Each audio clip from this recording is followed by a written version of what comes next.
सभी पार्टिसिपेंट्स को नमस्कार।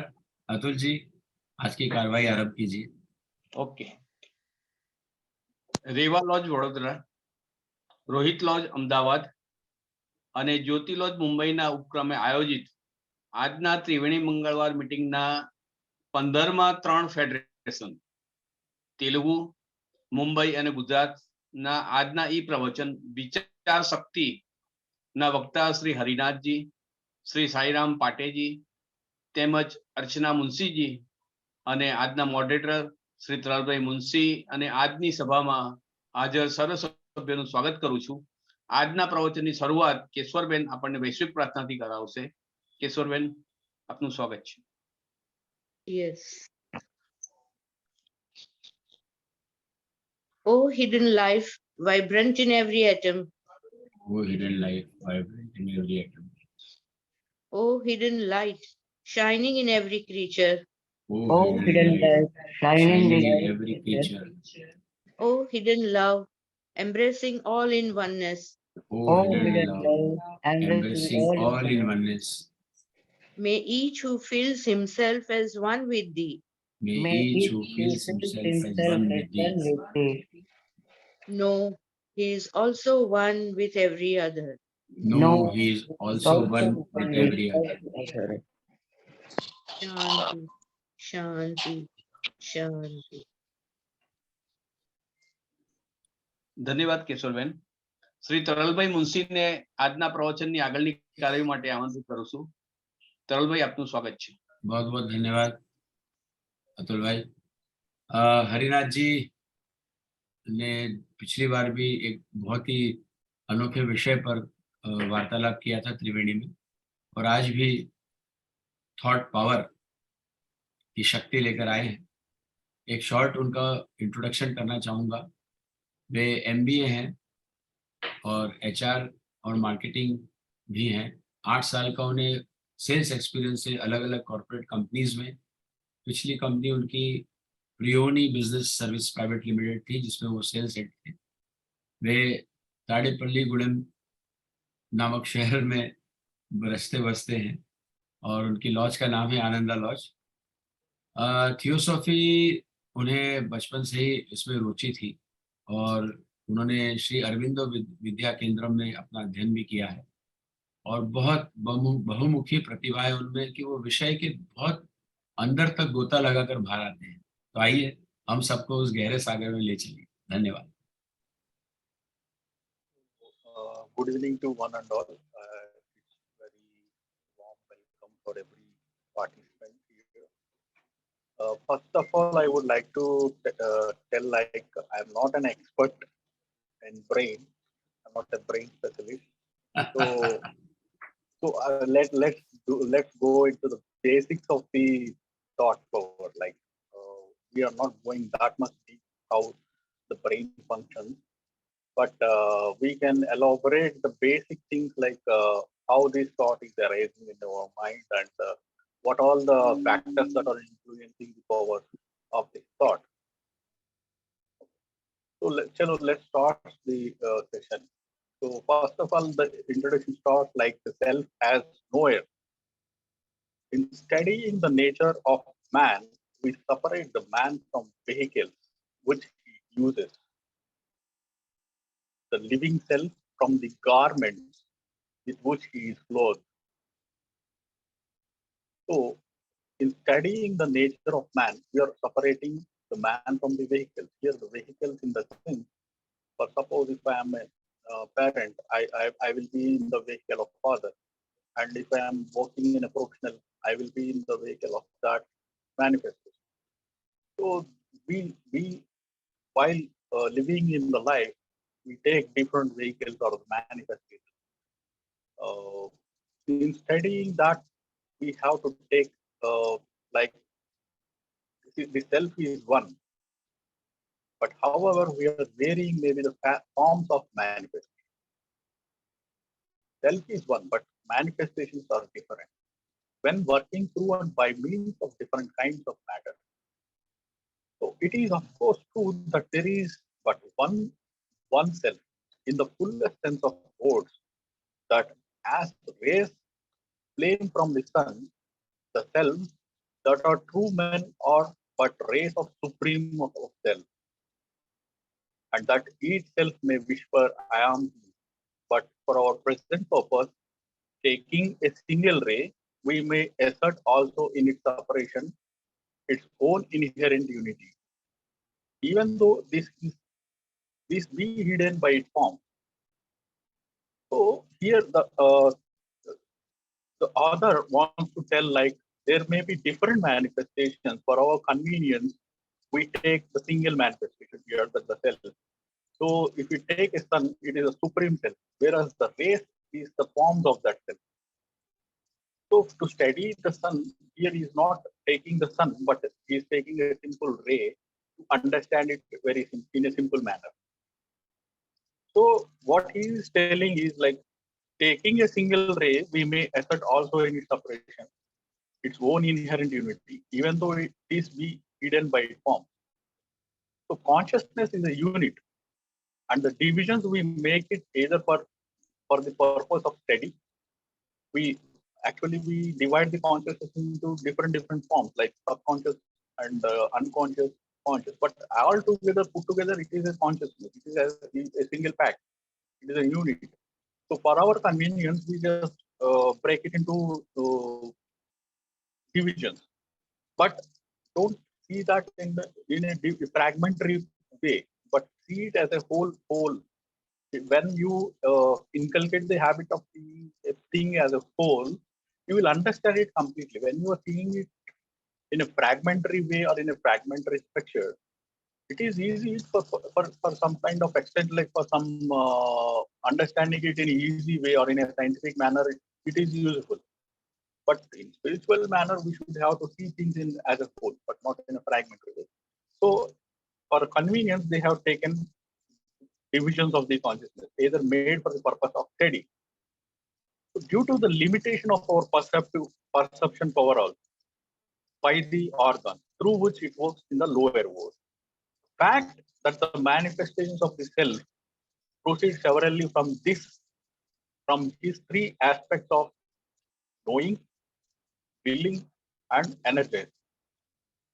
We have to understand here very carefully, like here the author is giving the manifestations in three aspects. One is knowing, and the second one is willing, and the third one is energy. The entire topic goes on these three aspects, like knowing, willing, and energy, from which arise several thoughts. So these are the three basic things we should be aware of, like how these several thoughts are coming into picture. If you have, these are three things. One is we know, and we will, and we energize.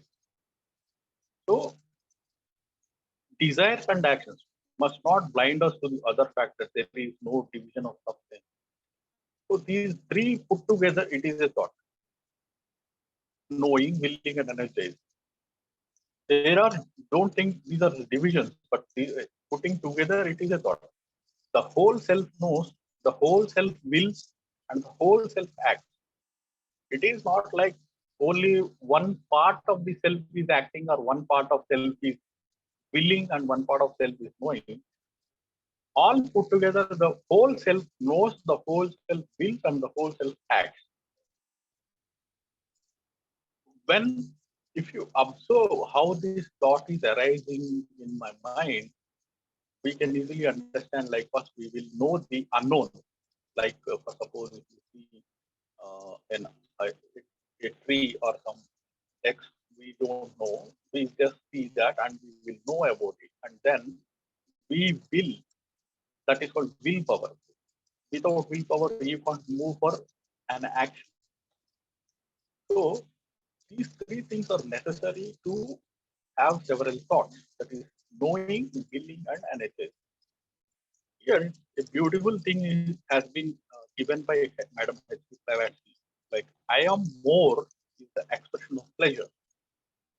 I am less is the expression of pain. What exactly it means? Like, if you are in an ecstasy or in a joy or a blissfulness, the I is having more presence there.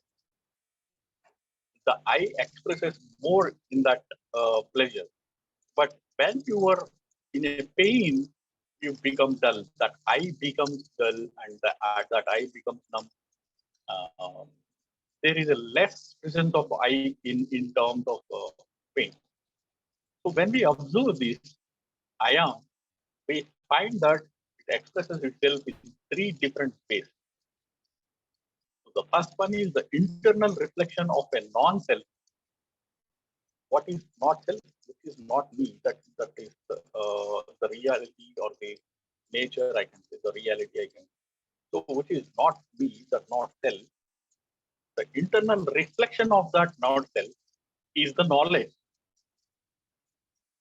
But suppose if you have a new mobile, you don't have any knowledge about that. First of all, what we will do, we will observe it. We will observe that thing very closely. That is not me. That mobile is not me, right? It is a different thing. So from observing that non-self, we get the habit of knowledge, and that is the root of thoughts. Knowledge is the root of thoughts. So after getting this root of thoughts, the internal concentration will the root of desire. Here the will motivates the desire. It's not the knowledge that motivates the desire, but the willpower to prepare to do something that motivates the desire. That is the root of desire. How desire is arising is because of willingness in the self. Without having any willingness, if I am not willing, if I am not ready for the willingness to do something, desire won't happen. Even though if I have the knowledge about that thing, but without having that willpower, without I am ready to prepare to do something, that desire won't come into the prison. The desire won't arise. So the third point is the going forth to the external, that is, which is nothing but energy. To act, we need energy.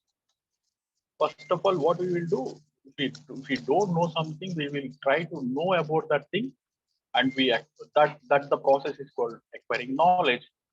And after acquiring knowledge, we will get the concentration power, and we will motivate the self to have that willpower, and that is the root of desires. And after going further, we inculcate the habit of energy, which is the root of action. Without energy, we can't act. So here it is beautifully coined the phrase, I know, or I think, or I will, or I desire, I energize, or I act. These are the three affirmations of the indivisible self.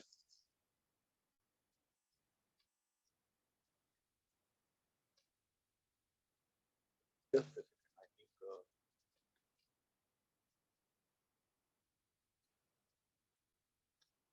yeah,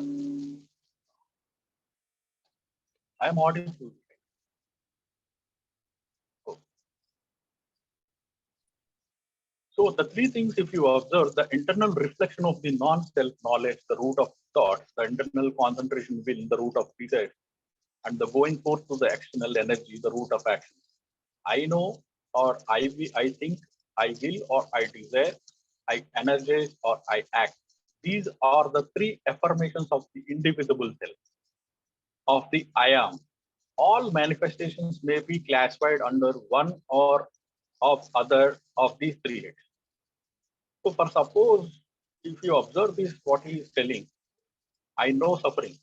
For suppose, for example, if I know suffering, then what I will do, or I will desire to end that suffering. In order to end that suffering, I will act. Right. If I know that I know suffering, and I will, or I desire to end that suffering, in order to end that suffering, I act. In order to act, I gain some energy. So these are the three affirmations which the self as known will do. Next thing is the not self as known. What is not self? Which is not me, is not self. In simple words. So with all in which I don't know and I will and act. In order that the self may be the knower and not self the known, we have to observe this line. In order that self may be the knower and the not self is known, a definite relationship must be established between them. The not self must affect the self, and the self must in return affect the not self. There must be an interchange between the two. What is that relationship between the not self and the known? So the relationship between the not self and the self, the relationship between the not self and the known is knowing. The whole movement of thought lies in this process. Knowing. Knowing is the relation between the self and the not self. When you don't know about something, we will try to know it. And the process of knowing is the whole movement of thought goes on in this concept of knowing. So the consciousness of a self and the recognition of a not self and the presence of these two sets over against each other is necessary for knowledge. So the knower, the known, the knowing, the knower, the known, the knowing, these are the three in one which must be understood if thought power is to be turned into the purpose power. Without understanding the knower or without understanding me, without understanding the known or without understanding the outer, and without understanding what is happening in between me and the outer, the knowing, the process of knowing, the thought power, the thought will not give a good purpose. There is no purpose without knowing these three. So according to Western terminology, the mind is the subject which knows the object. Sorry, according to the Western terminology, the mind is the subject which knows. The object is that which is known. The relationship between them is knowing.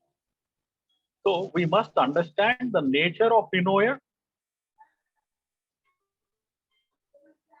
the nature of the known, and the nature of relationship established between them, and how the relationship arises. These things understood, we shall indeed have made a step towards the self-knowledge, which is wisdom. So until unless if you don't know these three things completely, like who is the knower and what is we are going to know and how you are knowing, what is the process of knowing,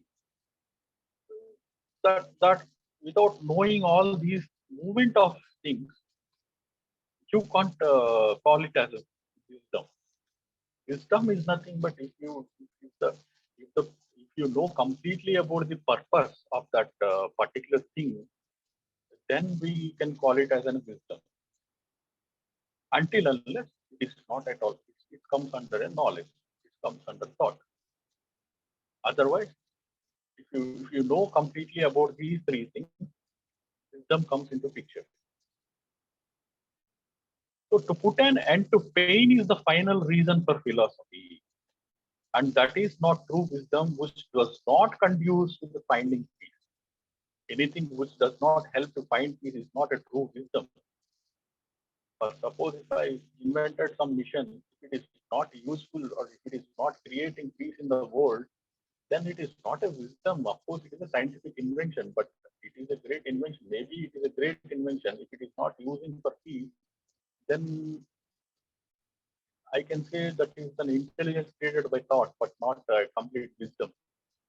So what we call wisdom is if the invention helps for every people, even if the core bottom of the line, he has to enjoy that. For suppose if you take the example of mobile, even a small farmer or a small rickshaw puller can also use this invention. That is real wisdom. And not only the intelligence, scientific intelligence, not at all a wisdom. And the purpose of philosophy is also the same, to end that, to attain the peace. So let's try to investigate how these beginnings of thought is going to happen. Few outside the circle of students of psychology has troubled themselves much with the question, how does thought originate? So when we now come into the world, we find ourselves possessed a large amount of thought ready-made, a large store of what we are called innate ideas. With this mental stock in hand, we begin our transaction in this life. So many psychology students had tried a lot to understand what is the beginning of these thoughts, how these thoughts are arising in our mind, who is putting these seeds. They tried a lot, but I can say they are not succeeded to the core to the core. They had not succeeded. Why? Because we can't go deep into that. Who is putting these thoughts into our mind? So when we now come into the world, is telling we find ourselves possessed a large amount of thought ready-made, a large store of what we call innate ideas. With this mental stock in hand, we begin our transaction in this life. And a psychologist is never able to study by direct observation of the beginning of thought. If an infant be closely observed, the infant baby be closely observed, it will be seen that sensations response to stimuli. Sensations of a baby or infant baby response to stimuli. Apart from the stimulative actions, he can't take an intelligent action. Right? Only he responds to this stimulus action. So, by feelings of pain or pleasure, and primarily by those of pain, precede any sign of intelligence. That is, the vague sensations precede definite cognition. Before birth, so the infant was sustained by life forces flowing through the mother's body. So if you observe an infant baby closely, he doesn't have that capacity of thinking. He doesn't have that capacity of intelligence. Harinath ji, 3 minutes for first half. Okay. So the relation of sensation and thought, it is very clearly stated in books of psychology, Eastern and Western, that all thought is rooted in sensation. So that until a large number of sensations has been accumulated, there can be no thinking. Mind as we know it, a beautiful phrase. Mind as we know it. If you don't know, the mind is not in action. It says H.P. Blavatsky is resolvable into states of consciousness of varying duration, intensity, complexity, etc. All in the ultimate resting on sensation. So the relationship of sensation and thought, the thought is rooted in all sensations. If the mind always tries to accumulate all the senses. So through that accumulation of senses, it is acting. Thought is acting. So the thinker is father and the sensation is mother, thought is child. So if there is no thinker, if there is no sensation, there is no thought. This is what all yogis or siddhis are practicing in meditation, is like to stop the thought. They don't want to have these sensations. They don't want to be a self in them or a thinker in them, in order to avoid thought. Thinker is father, sensation is mother, thought is child. The first work of the knower is to observe. If there was nothing to observe, he would remain asleep. If there is nothing to observe, what the self does, it remains asleep. But when an object is presented to him, when as self is conscious of an impact, then as knower he observes. On the accuracy of that observation depends the thought which he is to shape out of many of these observations put together. If he observe inaccurately,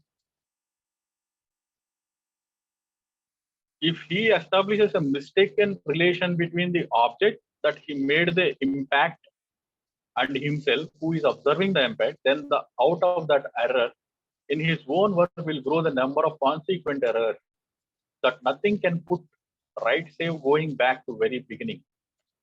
So there should be a clear kind of observation. Until unless if we don't have a clear observation, then a mistake can cause a series of mistakes. So we should have, in order to avoid the mistakes or series of mistakes, there should be a clear observation of it. So I pursue that object and perception is taught. Sorry.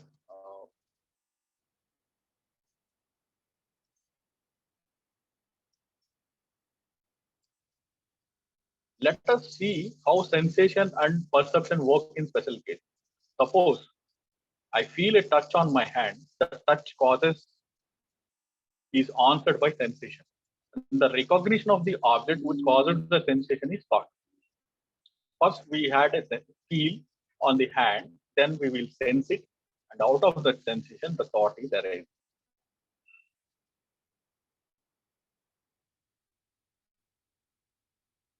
When I feel a touch, when I feel a touch on my hand, the touch causes is answered by sensation. The recognition of the object which caused the sensation is thought. When I feel a touch, I feel and nothing perception work and nothing more need be added as far as the pure sensation is concerned. So, but when from the feeling I pass to the object that caused the feeling, I pursue that object and that perception is thought. This perception means that as knower, I recognize a relationship between myself and that object, and as having caused a certain sensation in myself. This is, however, is not at all happens. For I also experience other sensations from color, from softness, warmth, texture. These are again passed on to me as knower and aided by the memory of similar impressions formerly received. That is comparing past images with the image of the object touching the hand. I decide on the kind of the object that I have touched it. In this perception of things that makes us feel lies the beginning of thought. Putting these into the ordinary metaphysical terms, the perception of a not self as the cause of certain sensations in the self is the beginning of cognition. So feeling alone, if such were possible, could not give consciousness of not self. There would be pleasure and pain.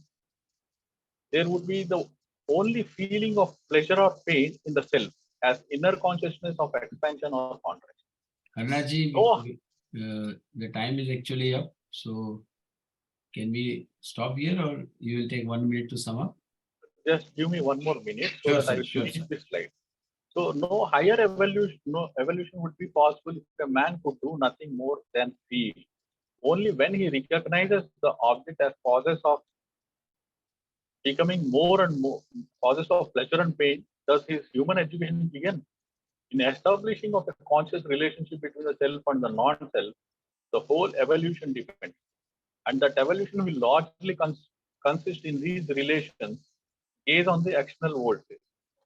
That object gave me pleasure, that object gave me pain. There must be have been experienced a large number of sensations before the self answers externally at all. Then came dull, confused for the repetition of a pleasure, implies that picture of the pleasure remains, however faintly in the conscious, and this is memory and belongs to thought. For a long time, the half-awakened self drifts from one thing to another, striking against the not self in a haphazard fashion, without any direction being given to these movements by consciousness. Experiencing pleasure and pain without any perception of the cause of either, only when this has gone on for a long time is the perception above mentioned possible. The relationship between knower and knower begun. So what the output of these para? I can say in simple 2 lines, like if you are observing a thing, there should be a clear observation. And when you are feeling it, it won't stop there itself. When you touch some object, when you are feeling that object, you stop there.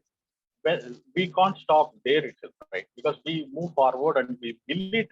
We will inculcate the habit of feeling willpower in our mind, and out of that willpower, desire arises, and out of that desire, we will gain some energy to act.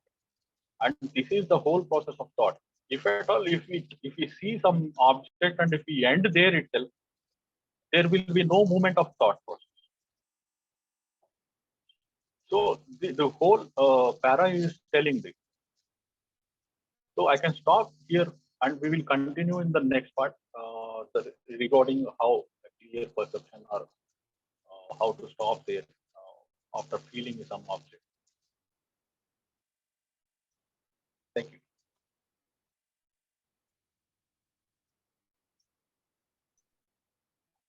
Taral ji, आप mute पे हैं. हो गया. Welcome to Sairam ji, and thanks Harinath जी. सायराम जी का एक छोटा सा परिचय दे दूं कि वे साइकोलॉजी में मास्टर्स उन्होंने किया है, कंप्यूटर साइंस में बैचलर्स हैं की डिग्री प्राप्त की और पीजी डिप्लोमा किया है बैंकिंग ऑपरेशंस में. 2011 से 2017 तक वो Wipro, ICICI bank, standard chartered, GBS bank India में कार्यरत रहे. और उनकी जो काबिलियत है, उनकी जो स्किल है, उनका जो कौशल है, वो विश्लेषण करने में और तर्क कौशल उनमें है, reasoning skill and analytical skills. और उन्होंने career counselling, personality development, universal human values आदि में भी बहुत कार्य किया है और वो सर्टिफाइड काउंसलर भी हैं. कैरियर परामर्श देते हैं, व्यक्तित्व विकास करते हैं और सार्वभौमिक मानव मूल्यों पर भी बहुत कार्य करते हैं. वो युवा पीढ़ी को एक सेटिस्फैक्टरी कैरियर मिले, जो उसका प्रयास भी लगातार करते रहते हैं. 2017 से उन्होंने एक स्वयं के अंदर ही खोज शुरू की और थियोसॉफी को ज्वाइन किया. तब से वो अलग अलग ट्रेनिंग कैंपों में भाग ले चुके हैं. अडियार में 2019 में तेलुगु फेडरेशन की गोल्ड रिव्यू मीटिंग जो वाराणसी में हुई थी, उसमें भी 2019 में वे आए थे. और आनंदा लॉज के वे भी एक सभ्य हैं. थियोसॉफी को फैलाना एजुकेशनल इंस्टीट्यूशन के अंदर आंध्र प्रदेश में ये उनका एक कार्य है. और वो डायरेक्टर ऑफ प्रोपोगंडा यानी प्रचार निर्देशक भी हैं तेलुगु फेडरेशन के. तो आइए, आपका बहुत बहुत स्वागत है. अपनी ये भाग 1 का विश्लेषण आप दीजिए. 9 मिनट का समय है आपका. धन्यवाद. Very good evening all. Thank you for the invitation again, Taran Munshi ji, and my dearest friend. We both belong, Harinath and myself belong to the same lodge, Ananda Lodge from Andhra Pradesh, Telugu Federation. And I'm happy to see all the old friends here. Like we are gathering every month for a discussion. I really thank Taran Munshi ji for taking such a kind of these kind of subjects for enriching our knowledge. And Sudeep Kumar ji is also a good friend of mine. Thank you. So I moved to my local language for the convenience of this talk today. So మనము ఇక్కడ తెలుసుకోవాల్సిన ఏమున్నాయంటే thought అంటే ఆలోచన శక్తి, thought power, ఆలోచన శక్తి అనుకోవచ్చు. ఈ ఆలోచన శక్తి నుంచి మరి సాధారణంగా ఏ మనిషి అయినా కానీ తనను తాను తెలుసుకోవడం అనేది జరిగేది ఏదైనా ఉంది అని అంటే బేసిక్ గా ఏం ఆలోచిస్తున్నావు అని అడుగుతూ ఉంటారు. ఏదైనా ఒక నలుగురు వ్యక్తులు కలిసినప్పుడు కానీ ఏదైనా ఏంటి ఆలోచిస్తున్నావు, ఏం చేస్తున్నావు, ఇవన్నీ కూడా ఒక యాక్షన్ తో ముడిపడి ఉంటాయి. మరి ఆ యాక్షన్ తో ముడిపడి ఉన్నప్పుడు మనం సాధారణంగా మన ఫేషియల్ రిఫ్లెక్షన్స్ కానీ ఇలాంటివి జరుగుతూ ఉంటాయి. అదే థాట్ ప్రాసెస్. ఆ థాట్ ప్రాసెస్ సంబంధించి మన దివ్యజ్ఞాన సమాజంలో ఒక వండర్ఫుల్ బుక్ అని బెసెంట్ గారు రాశారు. అని బెసెంట్ గారు రాసిన ఈ బుక్ థాట్ పవర్ అనేది. అలాగే ఇంకొక పుస్తకం కూడా ఉంది, థాట్ ఫార్మ్స్ అని ఒక పుస్తకం ఉంది. అది అని బెసెంట్ లెడ్బీటర్ ఇద్దరు కలిసి రాశారు. ఈ 2 పుస్తకాల్లోనూ కూడా ఒక చక్కని సమాచారం మనకి అందించడం జరిగింది. అసలు ఈ ఆలోచన అంటే ఏంటి, ఆలోచన ఎక్కడి నుంచి పుడుతుంది, ఆలోచన యొక్క స్వభావాలు ఏమిటి, ఎన్ని రకాలు ఉన్నవి, దాని ముందర పరిస్థితులు ఏంటి, దాని తర్వాత పరిస్థితులు ఏంటి, ఇవన్నీ కూడా వీటి గురించి చర్చించడం జరిగింది ఈ పుస్తకాల్లో. మరి విసెంట్ గారు ఏం చెప్పారు దీంట్లో అంటే పర్టికులర్ గా ఆలోచన యొక్క శక్తిని గురించి ఇందులో చర్చించడం జరిగింది. మరి ఆలోచన శక్తి అంటే ఏంటి, ఇది ఎందుకు ఉపయోగపడుతుంది, అసలు మనం దివ్య జ్ఞానానికి మన మనిషికి సంబంధించిన ఆలోచనకి ఎటువంటి సంబంధం ఉంది, అసలు మన జీవితం అనేది ఆలోచన పైనే ఆధారపడి ఉంటుందా అనే విషయాలన్నింటినీ కూడా మనం తెలుసుకోవడానికి ప్రయత్నం చేద్దాం. అంటే మరి ఇంకొకటి ఏంటంటే ఇందులో మనం ఆలోచించుకోవాల్సింది మనకు తెలిసింది, తెలుసుకుంటున్నది అండ్ తెలుసుకోబోయేది. అంటే what is known, what is being known, knowing the process, the present, past, present and the future of actions.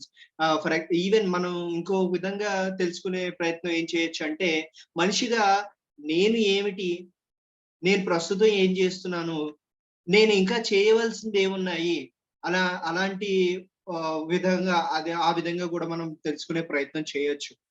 మరి ఈ విధంగా ఏంటి, నేను ఏమి తెలుసు నాకేమి తెలియదు అంటే నేను ఏమిటి, నాకు తెలియంది, నాలో నేను తెలియనిది ఏమిటి అనేది సెల్ఫ్ అండ్ నాన్ సెల్ఫ్ అనే విషయాల్ని గమనించుకుంటే ఇక్కడ థాట్ అనేది రకరకాలుగా ఉండొచ్చు.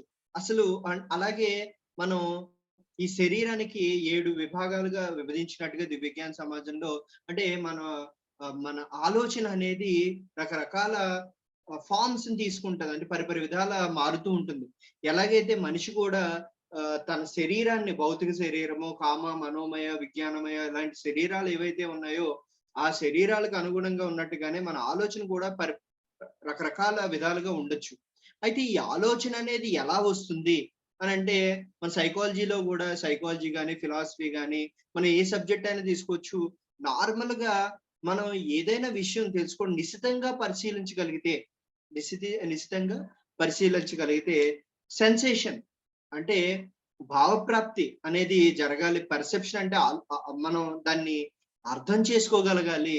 తర్వాత attention, sensation, attention, perception, thought, memory, language, ఇలా కాగ్నిటివ్ స్కిల్స్ అని, కాగ్నిటివ్ డెవలప్మెంట్ అని, ఇలా సైకాలజీ భాషలో కూడా కొన్ని స్కిల్స్, ఎబిలిటీస్, కాగ్నిటివ్ ఎబిలిటీస్ అంటాము, మనకున్న శక్తులను అనుకోవచ్చు. ఈ ప్రాసెస్ ద్వారా మనం మన మెదడు యొక్క పనితీరుని తెలుసుకోవచ్చు. అయితే సెన్సేషన్, పర్సెప్షన్, మెమరీ, థాట్ ఇవన్నీ కూడా ఇంటర్లింక్డ్ ప్రాసెస్, ఒకదానికొకటి ముడిపడి ఉన్నామన్నమాట. అయితే ఈ సెన్సేషన్ జరిగినప్పుడు అలాగే మనం knowing, knower, known, knowing and knowing what we have to know, ఈ మూడిటికి సంబంధించి జరిగేవి ఏంటంటే ఇంటర్నల్ రిఫ్రెషన్, మన గురించి మనకి ఏం తెలుసు, ఇంటర్నల్ కాన్సన్ట్రేషన్, మనం దేని గురించి తెలుసుకుందాం అనుకుంటున్నాము, అలాగే వీటిలన్నిటికీ మూలం ఏమిటి, మనం ఎటువైపు వెళ్దాం అనుకుంటున్నామో ఈ అన్నిటిని కూడా మనకి ఏం జరుగుతుందంటే ఐ నో, నాకు ఏం తెలుసు, ఐ థింక్, నేను ఏం ఆలోచిస్తున్నాను, ఐ విల్, నేను ఏం చేయబోతున్నాను, ఐ డిజైర్, నాకేం కావాలి, ఇవన్నీ కూడా I energize and act, I act అంటే ఆ విధంగానే మనం ఎదరకు వెళ్ళడానికి అవకాశం ఉంటుంది. అలాగే తెలియనిది ఏముంది అంటే తెలుసుకోవాల్సింది, ద నోయర్, ఆల్రెడీ తెలుసుకుంది, ద నోన్, మనకి జరుగుతూ ఉన్నది, తెలుసుకోబోయేది అన్న దాంట్లో ఈ మూడు కూడా కలిగలిపే మన జీవితం అనేది, మన ఆలోచన విధానం అనేది జరుగుతూ ఉంటుంది. అలాగే ఈ తెలిసిన దానికి తెలియని దానికి అంటే మన ప్రయాణం, మనం ఎంతవరకు ప్రయాణించాం, ఎక్కడికి వెళుతున్నాం అనే దాన్ని రెండింటిని ముడిపడి ఉన్నదే మన పూర్తి జీవితం అవుతుంది. అలాగే ఇప్పుడున్న ప్రెసెంట్, మనకి ఇప్పుడున్నది కావాలి అంటే ఈ రెండు లింక్ అయి ఉంటేనే ఈ ప్రస్తుతం అనే దాన్ని మనం అర్థం చేసుకోగలుగుతాం. అదే అసలైన జ్ఞానము. అంటే ప్రస్తుతం, ఇప్పుడు ఈ క్షణంలో జీవించేదే అసలైన జ్ఞానం అని కూడా రైటర్ చెప్తున్నారు. Anything which doesn't help to find piece is not the true wisdom. అంటే ఈ క్షణాన్ని మనం తెలుసుకోలేకపోతే, అంటే ఏ విధమైనటువంటి ఆలోచన అయినా, ఏ విధమైనటువంటివైనా కానీ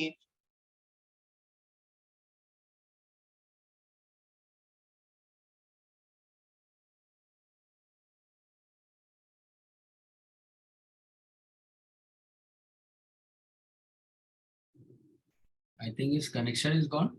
చేయగలిగితే మనం ఎస్ తరుల్జీ, ఎనీ नहीं नहीं नहीं प्लीज गो अहेड మనం దీని నుంచి వెళ్ళవచ్చు అనమాట. ఈ నోయర్ అండ్ అసలు ఈ థాట్ అనేది, అసలు ఈ ఆలోచన అనేది ఎలా మొదలవుతుంది?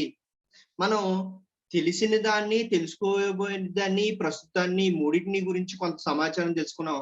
అలాగే మనం గతంలో ఇందాక డిస్కస్ చేసినట్టుగా సెన్సేషన్ అంటే ఏంటి, అటెన్షన్, పర్సెప్షన్. సెన్సేషన్ అనేది అంటే మన జ్ఞానేంద్రియాలు, ఇంద్రియాలు ఇంకా చెప్పుకోవాలనుకుంటే జ్ఞానేంద్రియాలు, పంచేంద్రియాలు, జ్ఞానేంద్రియాలు అని రెండు అంటూ ఉంటాము. ఈ పంచేంద్రియాల్లో ఈ చెవి, ముక్కు, నోరు, చర్మము, వినికిడి, చూపు ఇలాంటివి ఈ పంచేంద్రియాలతోటే మనం ఈ ప్రపంచాన్ని తెలుసుకుంటూ ఉంటాం. మరి ఈ ప్రపంచాన్ని తెలుసుకోవడానికి జరిగే సాధారణంగా ఏమేమి ఉంటాయి? మనం కంటితో చూడగలుగుతాం, చెవితో వినగలుగుతాము, నోటితో రుచి చూడగలుగుతాము, అలాగే చర్మానికి కూడా మన స్పర్శను తెలుసుకోగలుగుతాము, ముక్కుతో సువాసనలు తెలుసుకోగలుగుతాం. ఇవన్నీ ఏంటి? అలాగే మనిషికి కూడా సంతోషము, అలాగే బాధ ఇలాంటివన్నీ కూడా ఉన్నాయి కదా. మరి వీటిని మనం ఎలాగా చేయగలుగుతాం? ఇవన్నీ కూడా సెన్సేషన్, ఇంద్రియ జ్ఞానము, ఈ ఇంద్రియాలతో పనిచేసే తీరు వల్లే మనం తెలుసుకుంటున్నాం. ఇది అంటూ లేకపోతే, ఈ సెన్సేషన్స్ అనేవి లేకపోతే, ఇంద్రియ జ్ఞానం లేకపోతే అసలు మనిషి ఉన్నాడని మనం జరగలుగుతామా? లేదు కదా. మనం రోజు భోజనం చేసేటప్పుడు కూడా అబ్బా ఎంత రుచిగా ఉన్నది, ఆహా ఎంత అందమైన ప్రకృతి అలా అనుకుంటా ఉంటాం కదా. These are all the feelings. కనీసం మనం ఇవి జరుగుతూ ఉన్నాయి కాబట్టే మనం హ్యాపీగా ఉండగలుగుతున్నాం. అదే I mean I know that I am living. ఇవి బేసిక్ థింగ్స్ అనేవి అనమాట. అలాగే ఈ సెన్సేషన్ నుంచి పర్సెప్షన్, అటెన్షన్, ఈ ప్రాసెస్లు, ఈ మూడు ప్రాసెస్ని చూసుకుని లైక్ బిఫోర్ బర్త్ ఏంటి, అసలు మనం పుట్టుక ఎలా పుట్టాము, మన పుట్టుక కారణం ఏంటి, ఇవన్నీ కూడా ఈ తల్లి యొక్క శరీరం నుంచి మనం పొందుతాం. ఇవన్నీ కూడా మన ఆలోచనలు ఏంటి, ఇవన్నీ కూడా గత జన్మలు ఇవన్నీ కూడా మన శరీరం నుంచి మారేటప్పుడు ఇవన్నీ కూడా ఇవి జరుగుతూ ఉంటాయి. అలాగే గత జన్మ యొక్క సువాసనలు, మనం థాట్ పవర్, ఆ శక్తులను కూడా మనం వాటిని క్యారీ చేసుకొస్తాం. ఆ క్యారీ చేసుకుని వచ్చేది కూడా ఈ లైఫ్ ప్రాసెస్ లోనే జరుగుతుంది. అలాగే ఇందాక మనం అనుకున్నట్టుగా knowing, knower and the known, ఈ మూడిట్ల రిలేషన్షిప్ ని కూడా మనం క్యారీ చేసుకుంటూ వస్తూ ఉంటాము. అలాగే ఈ సెన్సేషన్ అనేది లేకుండా థాట్ అనేది ఉద్భవించదు. ఆ యాక్షన్, ఆ ఎనర్జీ, ఆ విల్, ఇవన్నీ కూడా ఈ మూడిటి మీద డిపెండ్ అయి ఉన్నాయి. అలాగే ఫస్ట్ ఈ సెన్సేషన్ అనే దాన్ని మనం సరిగ్గా ఫీల్ అవ్వాలి అని అంటే మనకు కావాల్సింది ఏంటంటే అబ్జర్వేషన్. అబ్జర్వేషన్ అనేది దేని మీద ఉంటది అనేది మన ఆలోచన శక్తిని మనం నియంత్రించుకునేదాన్ని యాక్యురేట్ అంటే సరైన దిశగా మనం దాన్ని చేయగలిగితే మనం కరెక్ట్ గా ఆలోచన శక్తిని మనం అంచనా వేసుకోగలుగుతాం, దాన్ని సరిగ్గా ఉపయోగించుకోగలుగుతాం. అలాగే వీటి నుంచే మనకి బాధలు కానీ, అలాగే సంతోషాలు కానీ, ప్లెజర్స్ కానీ, ఫీలింగ్స్ కానీ ఇవన్నీ కూడా ఇవి జరుగుతూ ఉంటాయి.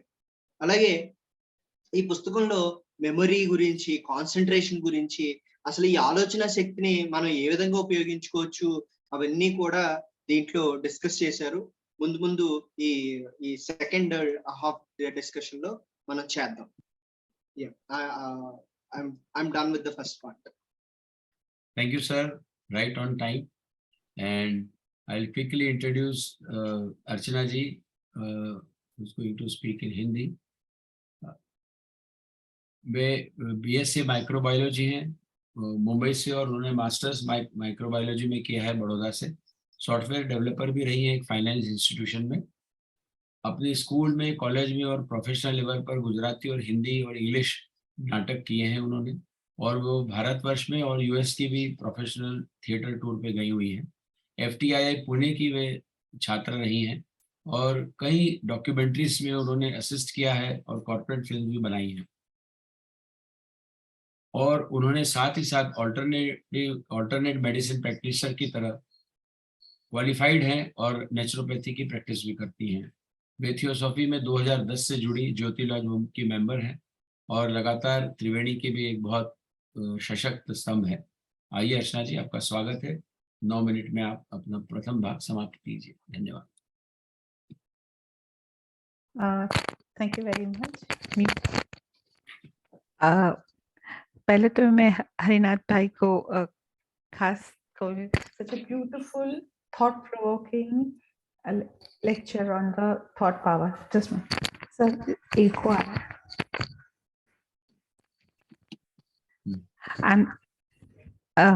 I'm so thankful to Harinath Bhai for giving such a lovely opportunity for thought power, thought provoking.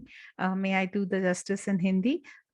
तो हरनाथ भाई ने थॉट पावर में बताया, उन्होंने कहा कि थॉट के लिए बहुत डिटेल में उनकी जानकारी है, मगर उन्होंने इसके हम यहाँ से शुरू करेंगे कि ज्ञाता के रूप में स्वयं को हम कैसे देखें।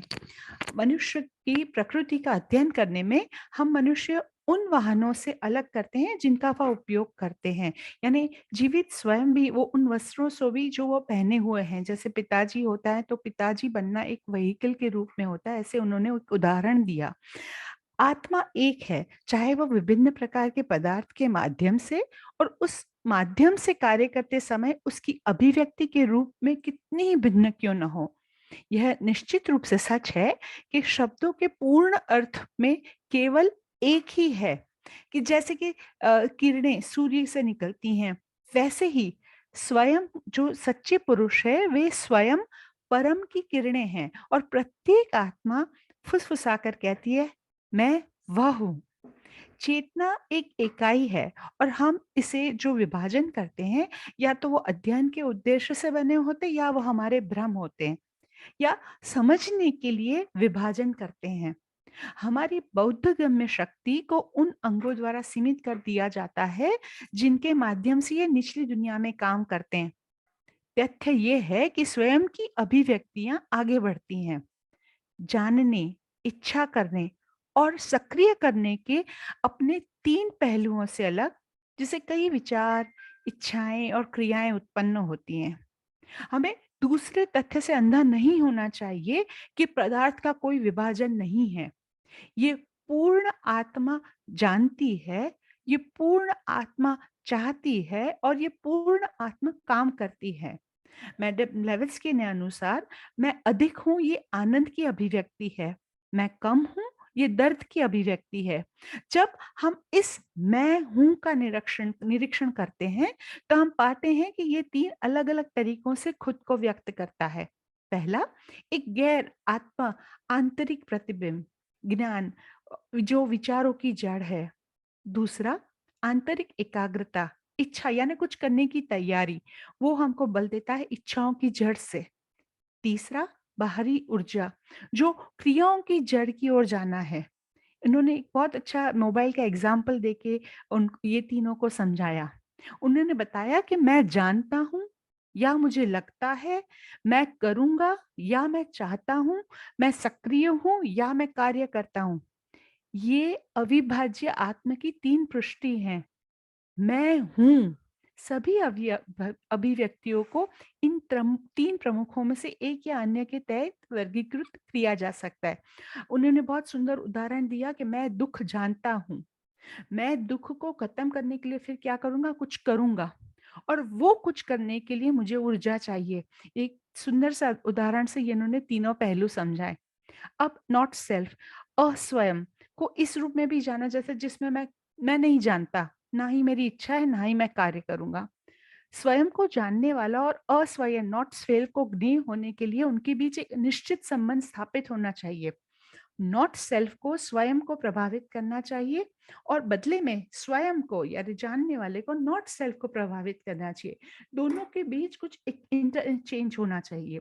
जानना स्वयं को और स्वयं के बीच का संबंध है, इसका अर्थ है द्वैत। स्वयं की चेतना और स्वयं की पहचान और ज्ञान के लिए एक दूसरे के खिलाफ 2 सीटों की उपस्थिति होना आवश्यक है। यदि हम बारीकी से देखते हैं तो इसमें समय शामिल है, जैसे ज्ञात, अज्ञात, भविष्य, अतीत, जानने वाला, वर्तमान। उन्होंने और बताया कि ज्ञाता, ज्ञेय और ज्ञेय होना यानी नो जानना, जान लेना, और ये तीनों के बीच में एक समझना जरूरी होगा। यदि विचार शक्ति को अपने उचित उद्देश्य की ओर मोड़ना है तो ये जानना बहुत जरूरी है। पश्चिमी शब्दावली के अनुसार मन वह विषय है जो जानता है, टू नो, वह जिसे जाना जाता है, नोन, और उनके बीच संबंध को जान रहा है, इज नोइंग।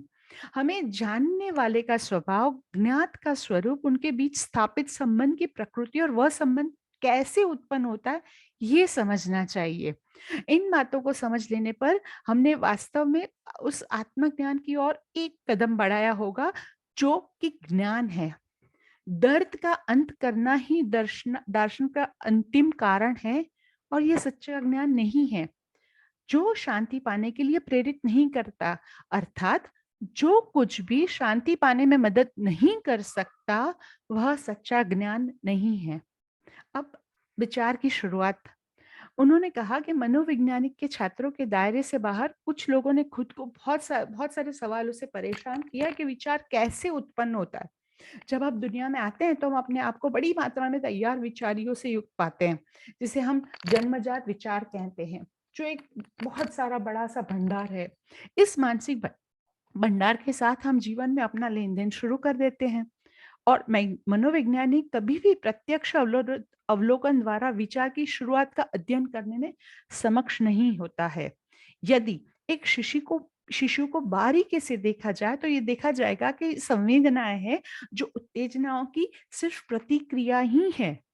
बच्चा जन्म से पहले शिशु को माँ के अंदर रहता है, उसकी जीवन शक्तियां माँ से मिलती हैं, मगर जब जैसे जैसे वो बड़ा होता है वो उसकी अपनी बुद्धि का लक्षण देता है कि उसको जब सुख और दुख की संकेत मिलता है तब वो जो बोलता है, तब उसकी वो बुद्धि की पहली निशानी तब आती है जब माँ या नर्स की दृष्टि या वाणी या भोजन के द्वारा उसको सुख मिलता है। यानी संवेदना और विचार का संबंध। मनोविज्ञान ईस्टर्न और पश्चिम की कई पुस्तकों में ये बहुत स्पष्ट रूप से कहा गया है कि सभी विचार संवेदना में निहित है। जब तक कि बड़ी संख्या में संवेदना जमा नहीं हो जाती तब तक कोई सोच नहीं हो पाती। मन, जैसा कि हम जानते हैं, एच.पी. ब्लावत्स्की ने चेतना की अवस्थाओं में अलग अलग अवधि में तीव्रता, जटिलता आदि में हल करने के लिए रूप में संवेदना पर करते हैं। उन्होंने कहा विचारक पिता है, संवेदना माता है और विचार बालक है। जानने वाले का पहला काम निरीक्षण करना है। अगर देखने के लिए कुछ नहीं होता तो वो हमेशा सोता रहता, लेकिन जब कोई वस्तु उसके सामने प्रस्तुत की जाती है, जब वह स्वयं के रूप में प्रभाव के प्रति सचेत होता है, तो ज्ञाता के रूप में वह देखता है। उस अवलोकन की सटीकता उस विचार पर निर्भर करता है जिसे उसे एक साथ रखे कई अवलोकनों से आकार देना है। यदि वह गलत तरीके से देखता है तो वह उस वस्तु के बीच एक गलत संबंध स्थापित करता है जिसने प्रभाव डाला है, और स्वयं जो प्रभाव देख रहा है उस त्रुटि से अपने स्वयं में काफी परिणामी त्रुटियां बढ़ेगी, जिससे वो वापस जाने के अलावा कुछ भी ठीक नहीं कर सकता। आइए अब देखते हैं उन्होंने एक विशेष मामले में संवेदना और धारणा कैसे काम करती है, उनका बहुत सुंदर उदाहरण दिया। मान लीजिए कि अपने हाथ पे एक स्पर्श महसूस करते हैं। स्पर्श का कारण बनता है एक सनसनी द्वारा उत्तर दिया जाता है। जिस वस्तु से संवेदना उत्पन्न हुई और उसकी पहचान एक विचार है। जब मैं स्पर्श महसूस करती हूँ तो मैं महसूस करती हूँ, और जहां तक शुद्ध संवेदना का संबंध है वो कुछ जोड़ने की आवश्यकता नहीं है। लेकिन जब मैं भावना से उस वस्तु की ओर जाती हूँ और भावना की कारण बनती है तो मुझे उस वस्तु का अनुभव होता है, तो धारणा एक विचार है। और इस धारणा का अर्थ है कि एक ज्ञाता के रूप में मैं अपने उस वस्तु के बीच के संबंध को पहचानती हूँ, क्योंकि मेरे स्वयं में एक निश्चित अनुभूति हुई है। हालांकि ये सब कुछ होता नहीं है, क्योंकि मैं संवेदना को अनुभव भी करती हूँ। किससे? रंग से, कोमलता से, गर्मी से, बनावट से। ये मुझे फिर ज्ञाता के रूप में दिए गए हैं। मीन्स पूर्व के पूरे समान छापे की स्मृति के साथ, अर्थात हाथ को छूने वाली वस्तु की छवि के साथ पिछली छवियों की तुलना करते हुए मैं उस वस्तु के प्रकार का निर्णय लेती हूँ जो उसमें है। चीजों की इस धारणा में जो हमें महसूस कराती है वह विचार की शुरुआत है। इसे सामान्य तत्व मीमांसा यानी मेटाफिजिकल टर्म शब्दों में कहें तो स्वयं में कुछ संवेदनाओं के कारण रूप में गैर स्व की धारणा की अनुभूति की शुरुआत है। अकेले महसूस करना, यदि ऐसा संभव होता तो स्वयं की चेतना नहीं दे सकता। स्वयं में केवल सुख या पीड़ा की अनुभूति होगी। विस्तार या संकुचन, आंतरिक चोटें, कोई विकार संभव नहीं होता। यदि कोई व्यक्ति अनुभव के अतिरिक्त कुछ और न कर सके जब वह वस्तुओं को सुख और दुख का कारण होता है, तब उसकी मानवीय शिक्षा प्रारंभ होती है। जानने वाला और जानने वाला अपनी बाहरी प्रकटन तब शुरू करता है जब वो कहता है कि उस वस्तु ने मुझे आनंद दिया, उस वस्तु ने मुझे दर्द दिया। एक आनंद की पुनरावृत्ति की इच्छा का अर्थ है कि आनंद की तस्वीर चेतना में बनी हुई है, चाहे कितनी भी धुंधली हो। स्मृति, यहाँ उन्होंने पार्ट 1 खत्म किया है, हम स्मृति से पार्ट 2 में शुरू करेंगे। Thank you very much. Thank you Archana ji, एकदम समय सीमा पर आपका भी पूरा हुआ, और अब मैं हरिनाथ जी से कहूंगा कि पार्ट 2 कहे। Your time starts now for next 18 minutes. Thank you sir. Sir आप म्यूट, आवाज नहीं आ रहा। Is it audible now? Yeah, now you're on. Thank you, sir. So in part 2, I would like to throw some light on the JK's views also. As we have very less time, let me finish it as I will try my level best to finish it. Sure. So we have stopped here, like what is memory. So we have seen the factors of thought, like what are the factors, like the feeling, the sensation, and the perception. These factors are influencing the thought. Apart from these, the three factors, again, there is one more important factor, is memory. So when a connection between a pleasure and certain object is established, there arises a definite desire to again obtain that object. So there is a repetition. So repeat the pleasure. Or when a connection between pain and certain object is established, there arises a definite desire to avoid that object. So escape pain. So when there is pleasure, the brain wants to repeat it again and again. When there is pain, the brain always tries to escape from that pain. Brain always seeks pleasure than pain. So on stimulation, the mental body readily repeats the image of the object, for owing to the general law that energy flows in the direction of least resistance. So it is a general law. The energy flows in the direction least resistance. When there is a heavy resistance, the energy won't flow in that direction. When there is a least resistance, energy flows more. So the least resistance is in pleasure. That's the reason the energy we flows in only for pleasure. The brain seeks always for pleasure because there is very less resistance. So the energy flowing towards pleasure, not to pain. So the matter of the mental body is shaped most easily into the form already frequently taken. And this tendency to repeat vibrations once started when acted on by energy is due to tamas. So we all know that tamas is nothing but inertia. When we had been inculcated or cultivated this habit of repeating actions, then we are in the state of inertia. Like what is inertia? It is in a continuous movement. Until unless an external thing is going to object, or until unless an external thing is making it discomfort, then only it will come out of that circle. Otherwise, it will always rotate in that circle. So inertia is nothing but tamas. Tamas is nothing but continuous repetition of the thing, which is nothing but thought becomes very mechanical. There is no pure thought there, because it's become mechanical because of the pleasure. It always tries to repeat. So the molecules of the matter, having been grouped together, fall slowly apart as other energies placed on them, but retain for a considerable time the tendency to resume their mutual relations. If an impulse such as grouped them by be given to them, they promptly fall again to the position. It is nothing but inertia. So further, when the knower has vibrated in a particular way, the power of vibrations remains. So when in pleasure, he vibrates in some particular way. In pain, he vibrates in some particular way. And in case of pleasure-giving and pain-giving object, the desire for the object or avoiding the object sets the power free. So the vibrations decides like whether to desire that for that object or the avoid that object. So sets the power free, pushes it outwards, one might say, and thus give the necessary stimulation to the mental body.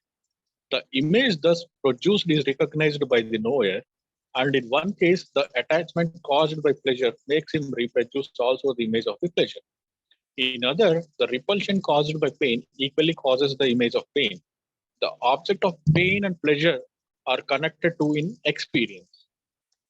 And when set of vibrations that compose the image of object is made, the set of vibrations that make pain and pleasure is also started. And the pleasure or pain is restarted in the absence of object. So what exactly he is trying to tell here is like when there is pleasure, the brain always seeks for that object. Or suppose if I'm getting pleasure in smoking, the brain always asks you to go for that. When it is painful, the brain always avoids it. So in this pleasure, the brain always repeats the action, and due to this repetitive action, your brain becomes mechanical. So a mechanical brain, what will happen in long run? It will become dull. So if you observe a person who is growing old, the brain becomes more mechanical because of the heavy accumulation of the experiences, or because of the heavy accumulation of the feelings or the perceptions or the memory. So it becomes dull through age. I can say we can call it as degradation.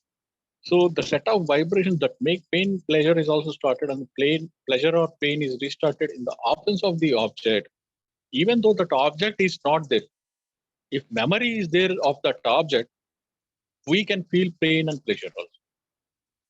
For suppose if I had seen a picture and I got pleasure from that picture, even though after reaching home, even the absence of that picture, I can feel it, the pleasure that I had get from that picture, or the pain that I had accumulated from that picture. Even in the absence of the object, we can sense it.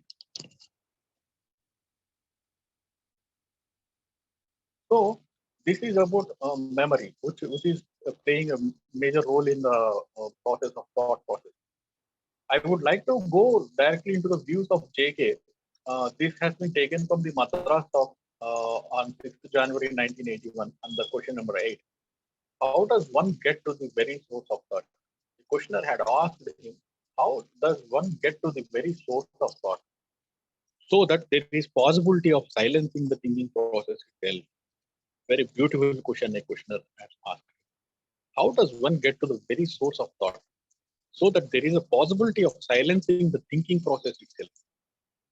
Then K replied, what is thinking? Not what to think, not what to think about, not what thought should do about, or not what not do, but we are asking, what is thinking itself? You think as a lawyer in one way, you think as a scientist in one way, you think as a software engineer in one way, not that. Not talking about that, but we are asking, what is thinking itself? Not the forms of things. So if one asks your name, you reply instantly. There is no hesitation. Immediately, if you ask my name, I will tell my name is Harnath. Without any hesitation, without any interval. So hesitation means a time interval. When you are familiar with something, there is no activity of thought. How beautiful it is. When there is no hesitation, when you are familiar with something, there is no activity of thought. There is an instant response. You know the house, you live in the street, you go by. That is familiarity, constant repetition. Then there is instant response out of repetition. It comes instant. Then if one asks more complicated question like what is the distance between the earth and the sun, or some complicated question, you hesitate and you begin to inquire what is the distance. So a time interval between the question and the answer. We have to understand this. A time interval arises if we don't know what is that question. A time interval has been between the question and answer. During that time interval, there is movement of thought. Now, if one asks a question which you have no answer, you are not able to look, you are not waiting to be told, you are not searching, asking, you say, I don't know. When you are at that state, I don't know, actually what is happening to the quality of the thinking. And you mean it. Not, I will find out, I've been waiting for answer, I'm searching. Not that. You told, I don't know, really from the heart. From the bottom of the heart, you told, I don't know. When you are absolutely clear that you don't know what happens to the movement of the thought. If, for suppose I have asked the question, what is the distance between the sun and the moon? I really don't know the distance. But what is the state of the mind when you don't know? The thought process has been stopped itself. Because thought can't move forward from that step because thought is limited. So it can't go beyond that. But it always tries to search for the things. The activity of thought comes to an end for that moment. For that moment, when I say I don't know, the activity of thought comes to that state. So that the people have, the yogis or the siddhis are always trying for this state. That is the importance of negation. That is the importance of nirvana. The knowledge we have accumulated, we should have to be in a state, if you want to see the truth, we should be in a state of not knowing. If you know everything, then you can't stop the thought. You will see the things in the what you have accumulated through that lens. Through that lens of accumulation, you will see the things. So the activity of thought comes to end for that moment, which means the brain is no longer seeking, no longer searching, asking, but absolutely quiet because it don't know.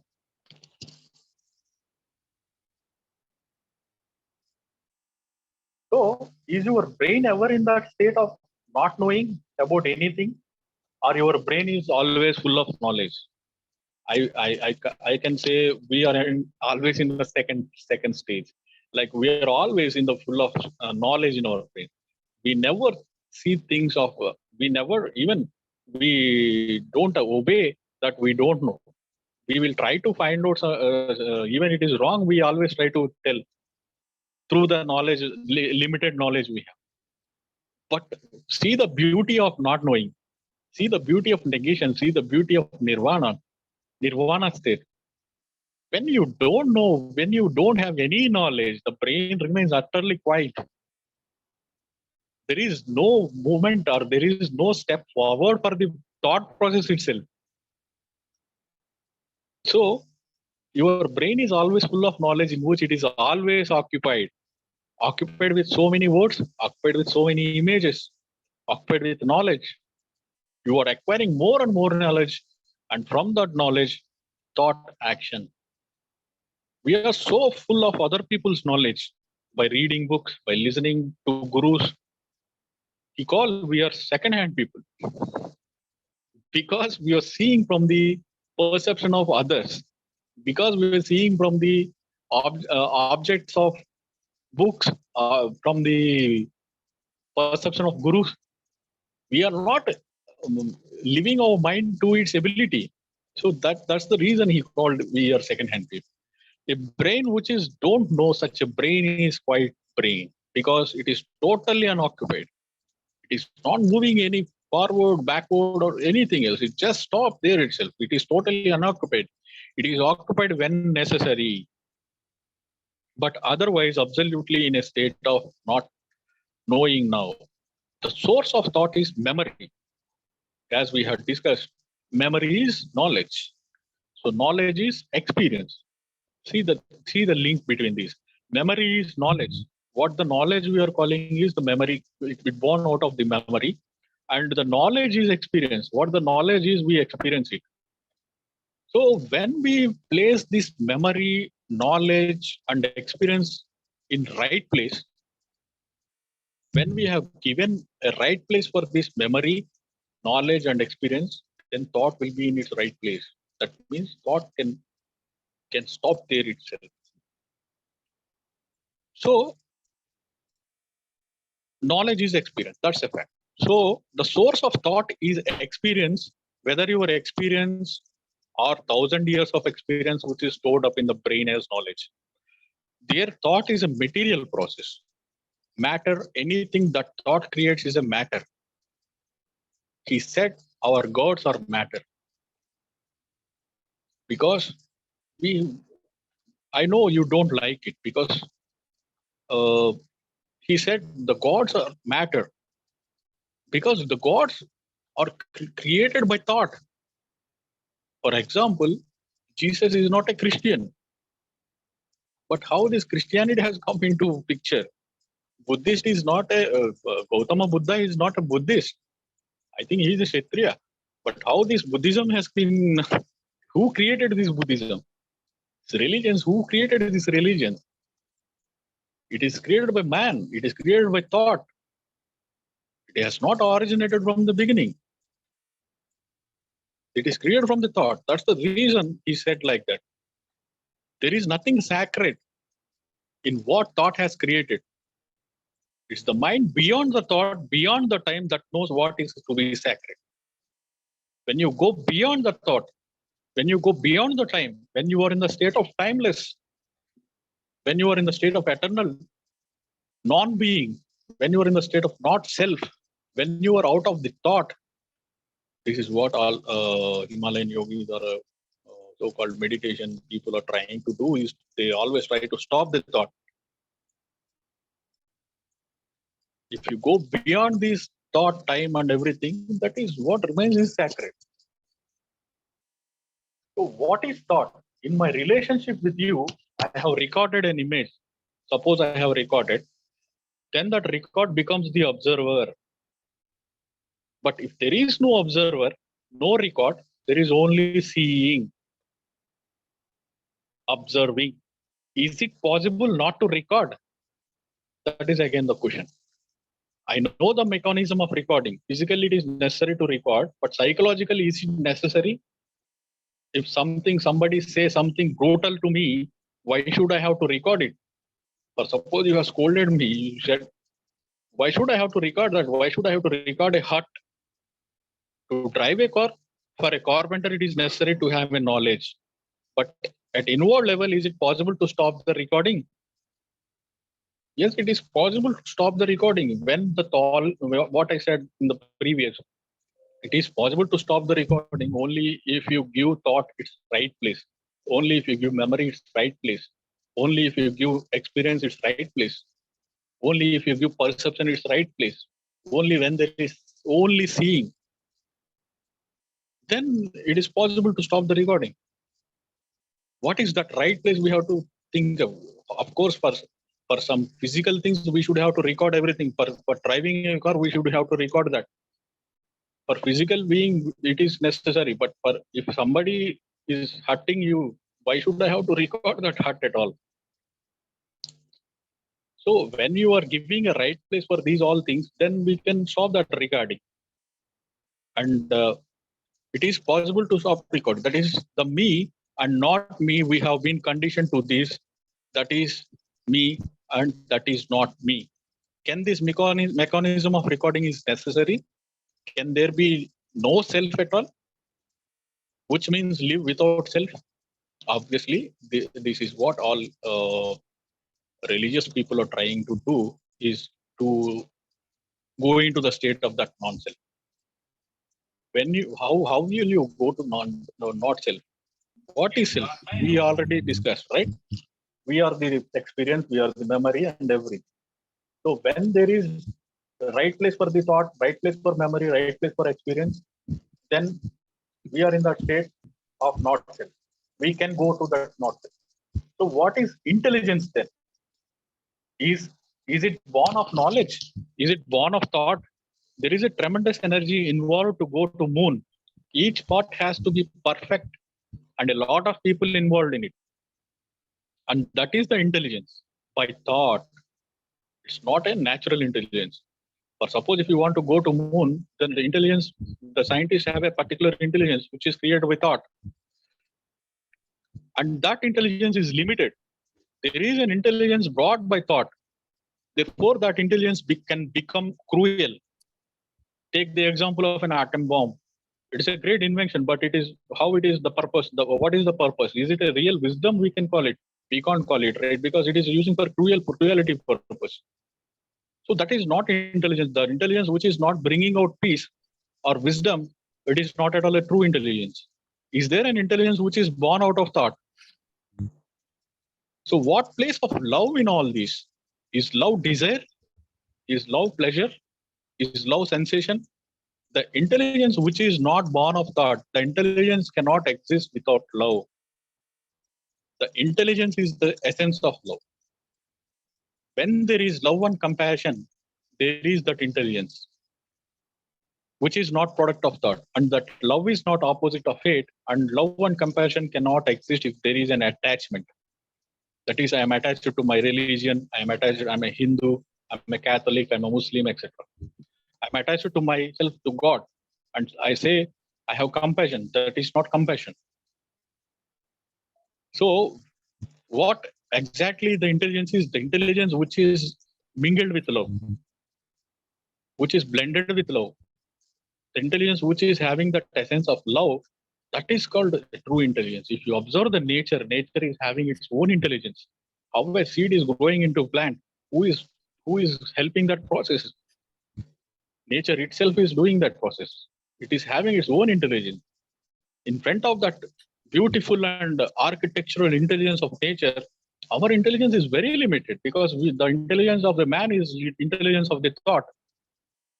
But there is no thought in nature, right? Nature has its own intelligence, which is, it is growing, the seed is growing into plant, and the plant is giving fruit, flowers, and shelter for all things, which involves a love in that. So the love which is included in intelligence, that is intelligence, and the knowledge which is cruel, that is not intelligence. So I think I have completed my part. Yes. I think I have completed my time also, right? Yes, completely. Very correct time. So Sairam, please go ahead without any delay. Thank you.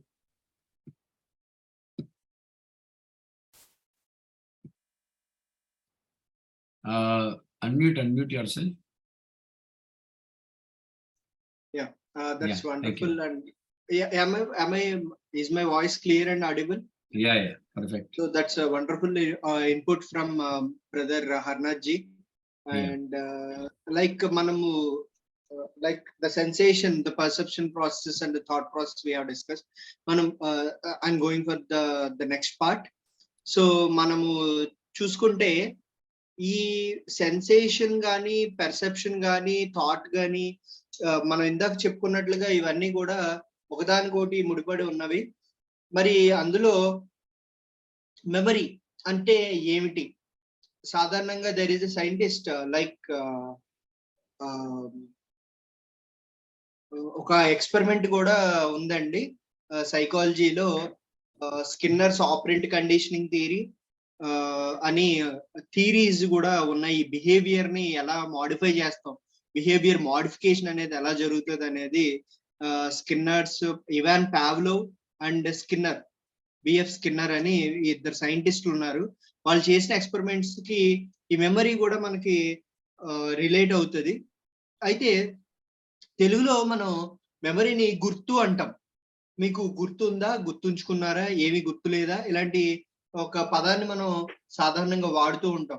మరి అయితే ఏమిటి గుర్తులు ఏమిటి అంటే చాలా చక్కగా చాలా చక్కగా మనం నేర్చుకోవాల్సింది ఏంటంటే, సెన్సేషన్ అవగానే మనకు గుర్తు ఏర్పడుతుంది. రోజా పువ్వు గాని, ఒక చెట్టు అనగా గాని, ఒక ఇల్లు అనగా గాని, ఒక మనిషి, పలానా మనిషి అనగానే ఒక ఇమేజ్, ఒక బొమ్మ, ఒక గుర్తు అనేది మనకి మన బ్రెయిన్ లో, ఫిజికల్ బ్రెయిన్ లో ఒక లొకేషన్ లో స్టోర్ అయి ఉంటది. మనం ఆ వ్యక్తిని చూసినా, ఆ ప్రదేశాన్ని చూసినా, మనం ఎటువంటి ఒక వస్తువుని చూసినా గానీ మనం ఆ లొకేషన్ కి మన యాక్సెస్, న్యూరల్ కనెక్షన్ ద్వారా యాక్సెస్ చేయడం, మన దాని నుంచి మనం అది ఇందాక మనం చెప్పుకున్నట్టుగా బాధ గాని, సంతోషం గాని, ఈ రెండు ఎమోషన్స్ దానికి ఆ ఆబ్జెక్ట్, ఆ వస్తువుకి గాని, మనిషికి గాని కనెక్ట్ అయి ఉంటాయి. అది ఒక వ్యక్తి ప్రదేశం అవ్వచ్చు, ఒక ఎగ్జామినేషన్ అవ్వచ్చు. కొంతమందికి సక్సెస్, ఎగ్జామినేషన్ లో మార్కులు బాగా వస్తే వాళ్ళు చాలా ఆనందం ఫీల్ అవుతూ ఉంటారు. అదే కొంతమంది భయపడుతూ ఉంటారు. ఇదే విధంగా ఏంటంటే మన మనిషికి కూడా సత్వ, రజో, తమో గుణాలు, ఈ 3 గుణాలు ఉంటాయి. రజో గుణం వల్ల ఏంటంటే ఈ ఎమోషన్స్ అనేవి అన్ని ప్లెజర్ ప్రిన్సిపల్స్. అలాగే ఈ తమో గుణం ఉన్న వాళ్ళు ఏంటంటే కొంచెం కామ్ గా అన్ని అర్థం చేసుకునే విధంగా ఈ రిపీటేటివ్ గా వచ్చే ఈ ఫీలింగ్స్ ని వాళ్ళకి కొంచెం తక్కువగా ఉంటాయి. అండ్ ఏ మనిషి అయినా కానీ ఈ సత్వ రజో తమో గుణాలు మూడిటిని బ్యాలెన్స్ చేస్తేనే ఒక కంప్లీట్ లైఫ్ అవుతూ ఉంటది. అది ఆ వ్యక్తి ఎంచుకున్న మార్గం బట్టి కూడా ఉంటాయి. సో చాలా సింపుల్ గా గుర్తుపెట్టుకోవాలి, మెమొరీ అనేది గుర్తులు బట్టి ఆధారపడి ఉంటుంది. అలాగే మనం ఈ ఎక్స్పీరియన్స్ ప్లెజర్ ప్రిన్సిపల్ ఈ రెండు కూడా సిగ్మండ్ ఫ్రాయిడ్ అనే శాస్త్రవేత్త సైకాలజిస్ట్ కూడా ఈ ప్లెజర్ ప్రిన్సిపల్ మీదే మన ఈ లైఫ్ అనేది ఆధారపడి ఉంది అనేది కూడా చాలా చక్కగా వివరించాడు. వీటిల్లో మనం అలాగే బుద్ధుడు కానీ ఆల్కట్ కూడా వీళ్ళు డిస్కస్ చేసిన దాంట్లో ఈ ఆకాశిక్ రికార్డ్స్, టెలిగ్రఫీ, ఈ నిర్వాణ ఇలాంటివన్నీ కూడా వీటిలో పతంజలి యోగ సూత్రాలు ఇవన్నీ కూడా మన మోక్ష మార్గానికి ఈ తమో గుణాన్ని అందుకోవడానికి మనకి ఉపయోగపడేవే మార్గాలే. అలాగే జేకే యొక్క అతని ఆలోచన ఈ థాట్ పవర్ గురించి కానీ థాట్ ప్రాసెస్ అసలు థింకింగ్ ఏంటి, am I a thought, మనం ఒక ఆలోచనేనా అనే వాటి గురించి జిడ్డు కృష్ణమూర్తి గారు చెప్పిన ఆలోచన మనం జనవరి 6, 1981లో ఒక చర్చ దాంట్లోంచి తీసుకున్నవైతే అసలు ఆలోచన అంటే ఏమిటి, అసలు ఆలోచన ఎలా మొదలవుతుంది అనేది దాన్ని మనం అర్థం చేసుకోవాలంటే మనం ఇందాక మన తెలుగులో చాలా చక్కని ఉదాహరణ చెప్పుకున్నాం, నువ్వేం ఆలోచిస్తున్నావు అని చెప్తున్నావు.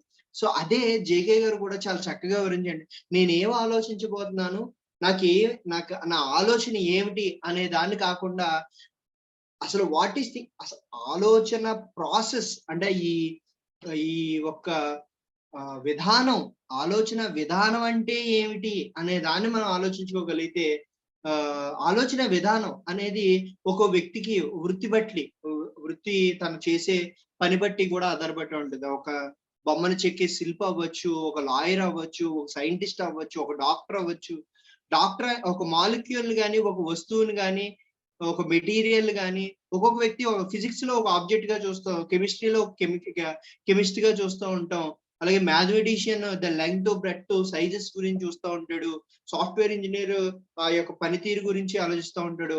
అసలు ఆలోచన విధానం అంటే ఏంటి అసలు. కానీ మనం ఇక్కడ ఒక గమ్మత్తమైన అంశం ఒకటి ఉంది, ఈ సెన్సేషన్ అనేది మెమరీ అంటే మన ఇంద్రియ శక్తికి మన ఆలోచన శక్తికి మధ్యన ఈ గుర్తులు అని చెప్పుకున్నాం కదా, ఈ ఇంద్రియము అలాగే గుర్తులు ఈ రెండిటికి మధ్యన మనకు ఉపయోగపడేదే ఈ థింకింగ్ ప్రాసెస్. అసలు ఈ రెండిటికి మధ్యన మనం ఏదైతే ఇంద్రియం నుంచి మనం ఆ జ్ఞానాన్ని పొందుతున్నామో, మనం ఏదైతే అనుభవిస్తున్నామో ఆ అనుభవం మొదలు అవగానే మెమరీకి దాని లింక్ స్టార్ట్ అయిపోద్ది అనమాట. మనకు సంబంధించిన ఇన్ఫర్మేషన్ ఇక్కడ ఏమన్నా ఉందా, నాకు దీని గురించి ఏమన్నా తెలుసా అనేది బ్రెయిన్ ఆటోమేటిక్ గా స్టార్ట్ చేసేస్తుంది. మనం ఏ విషయం గురించి అయినా తెలుసుకోవాలంటే మనం ఒక సెన్సేషన్ అనే ప్రాసెస్ స్టార్ట్ అవగానే మెమరీ కూడా ఆ గత గుర్తులు ఏవైనా ఉన్నాయా, మనకి ఇన్ఫర్మేషన్ ఏమన్నా తెలుసా అనేది స్టార్ట్ అయిపోతుంది ప్రాసెస్. అంటే this is all the automatic process, ఇదంతా కూడా చాలా ఆటోమేటిక్ గా జరుగుతూ ఉంటుంది. అయితే థింకింగ్ లో ఏం జరుగుతుంది, అది కరెక్టా కాదా అనే విషయాన్ని అంటే ఈ విచారణ అనే దాన్ని ఆలోచించుకోవడానికి ఉపయోగపడేది ఈ ఆలోచన అన్నమాట, థాట్ ప్రాసెస్. ఈ థాట్ ప్రాసెస్ లో మనకి తెలిసింది తెలియంది, మనం ఎప్పుడైతే నాకు ఈ విషయం గురించి తెలియదు అని అనుకుంటామో అప్పుడు మనం ఈ ఆలోచన విధానం అనేది ఉండదు మనకి. ఫర్ ఎగ్జాంపుల్ ఒక రాకెట్ గురించి, ఫర్ ఎగ్జాంపుల్ నేను సైకాలజిస్ట్ ని, నేను ఒక మనిషి యొక్క ఆలోచన విధానం గురించి కానీ ఏదైనా కానీ ఆలోచిస్తాను. కానీ రాకెట్ ఎలా పనిచేస్తుంది అనేది, లేదా రాకెట్ కి ఫ్యూయల్ ఏంటి, రాకెట్ ఎలా వెళ్ళాలి, చంద్రుడికి సూర్యుడికి మధ్యన దూరం ఏంటి, ఇవన్నీ కూడా నేను ఆలోచిస్తూ కూర్చోలేను, నా పని వేరు కదా. అందువల్ల ఏంటంటే ఈ చైన్స్ లింక్స్ ఆఫ్ ప్రాసెస్ ని మనం నాకు తెలీదు అనే చాలా సింపుల్ దాంతో ఈ ఆలోచన విధానం తెలుసుకోవచ్చు. అలాగే ఆలోచన యొక్క రకరకాల ఆలోచనలని మనం ఆపేయవచ్చు కూడా. సో ఇది అలాగే మనకి నాలెడ్జ్ అనేది ఎలా ఏర్పడుతుంది, ఈ మెమరీస్ గుర్తుల ద్వారానే. ఎన్నో మనిషి తను పుట్టిన దగ్గర నుంచి ఎన్నో గుర్తుల్ని, మనుషుల్ని, వస్తువుల్ని, అనుభవాలని, అనుభూతుల్ని, వీటిలన్నిటినీ కూడా సమ్మేళనం చేసి మన జీవితం అంతా కూడా ఈ జ్ఞానం అవుతుంది. ఆ జ్ఞానం దేనికి ఉపయోగపడుతుంది అంటే ఈ వరల్డ్, ఈ మన భౌతిక ప్రపంచంలో బ్రతకడానికి ఉపయోగపడేదే ఈ నాలెడ్జ్. బట్ హౌవెవర్ మనకు కావాల్సిన నాలెడ్జ్ ఏంటి, సెల్ఫ్ నాలెడ్జ్, ఉన్నతమైన స్థితికి వెళ్ళే నాలెడ్జ్ కావాలి కదా. సో అందువల్ల ఏంటంటే ఈ ఈ ఈ భౌతిక జ్ఞానం ఏదైతే ఉందో, ఫర్ ఎగ్జాంపుల్ ఈవెన్ మన హరినాథ్ గారు కూడా ఒక చక్కని ఎగ్జాంపుల్ చెప్పారు. జీసస్ క్రీస్తు కి ముందర క్రిస్టియానిటీ లేదు, గౌతమ్ బుద్ధుడికి ముందర బుద్ధిజం లేదు. అలాగే మనం ఎన్నో లక్షల సంవత్సరాల నుంచి మనుషులు ఇవన్నీ కూడా వాళ్ళు బ్రతికే విధానానికి అనుగుణంగా దేవతల్ని, దేవుళ్ళని, దెయ్యాలను కానీ ఏదైనా కానీ మనం వీటిని అన్నిటిని సృష్టించుకుంటూ మన జీవన విధానానికి అనుగుణంగా, ఫర్ ఎగ్జాంపుల్ మనం మొబైల్ ఫోన్స్ ఎలా క్రియేట్ చేసుకున్నామో వీటి బట్టి మనం చేసుకుంటూ వచ్చాం మన సౌకర్య విధంగా. మనం గత ప్రీవియస్ జనరేషన్స్ ఎలా అయితే బ్రతికారో మనం ఇప్పుడు అలా బ్రతకట్లేదు కదా. మారుతున్న కాలానికి అనుగుణంగా మనం బ్రతుకుతున్నాం. సో ఆ విధంగా చూసుకుంటే మన ఆలోచన విధానం కూడా మారింది. బట్ హౌవెవర్ అల్టిమేట్ గా ఈ ఆలోచన విధానం కానీ ఏదైనా ఈ విషయాలు అనేవి మనకి దేనికి ఉపయోగపడాలి అంటే మన నుంచి మనకి అసలు మనం ఏమిటి, మన పర్పస్ ఏమిటి, మనం ఎంతవరకు జీవిద్దాం అనుకుంటున్నాము, ఈ జీవనం యొక్క లక్ష్యం ఏమిటి అనే విషయాన్ని మనం తెలుసుకోవాలి. ఈ భౌతిక శరీరం గురించి కాదు, ఏదైతే రియల్ సీయింగ్, రియల్ అబ్జర్వేషన్, ఈ శక్తి ఏదైతే ఉందో వాటిని మనం గమనించుకోవడం, అలాగే ఇతరులతో యూనివర్సల్ బ్రదర్హుడ్, పీస్, మనకి మనశ్శాంతిగా అందరూ కూడా మనశ్శాంతిగా జీవించగలగాలి. ఈ కోట్లాట్లు, మతోన్మాదాలు, ఈ ఏవైతే గొడవలు వీటితో కాదు, విశ్వమానవ సౌభ్రతత్వం కలిగి అందరూ కూడా సమానంగా, అంటే అలాగే మనుషులు ఒక్కళ్లే కాదు, మన తోటి జంతువులు, జీవప్రాణి, సమస్త జీవకోటి కూడా మనం అందరికీ బ్రతికే హక్కు ఉంది. అందరూ ప్రశాంతంగా జీవించాలి, అందరము కలిసి జీవించాలి. ప్రతి జీవి కూడా ప్రశాంతంగా జీవించే విధంగా ఉండాలి. అలాగే మన జీవన విధానం, మన ఆలోచన విధానం కూడా ఆ విధంగా ఉండేటట్టుగా, మనకు మనశ్శాంతిగా ఉండేటట్టుగా, ప్రేమను కలిగే విధంగా, విశ్వమానవ సౌభ్రతత్వం కలిగే విధంగా మన ఆలోచన విధానం, మన ఆలోచనలు ఇవి ఉంటే ఆ కండిషనింగ్, మనం అయ్యే కండిషనింగ్ కూడా మనం ఈ విధంగానే కండిషన్ అవుతాం.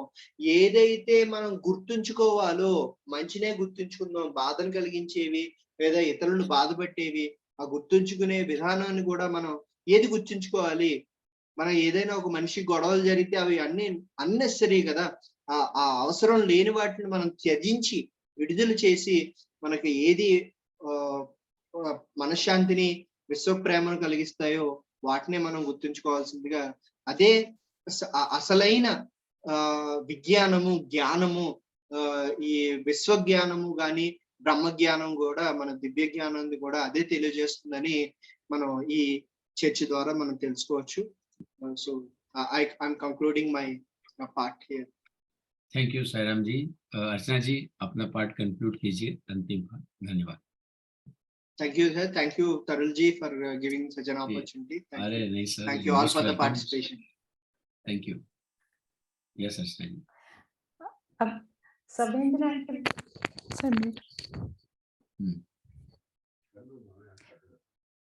संवेदना की बात करके अभी हम स्मृति पर चलते हैं.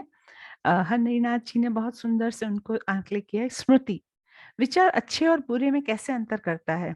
जब किसी सुख और किसी वस्तु के बीच संबंध स्थापित हो जाता है, उस वस्तु को फिर से प्राप्त करने की निश्चित इच्छा पैदा होती है और इसीलिए आनंद को दोहराते हैं। या जब दर्द और किसी वस्तु के बीच संबंध स्थापित हो जाता है, तो उस वस्तु से बचने की एक निश्चित इच्छा पैदा होती है और इसीलिए दर्द से हम बच जाते हैं।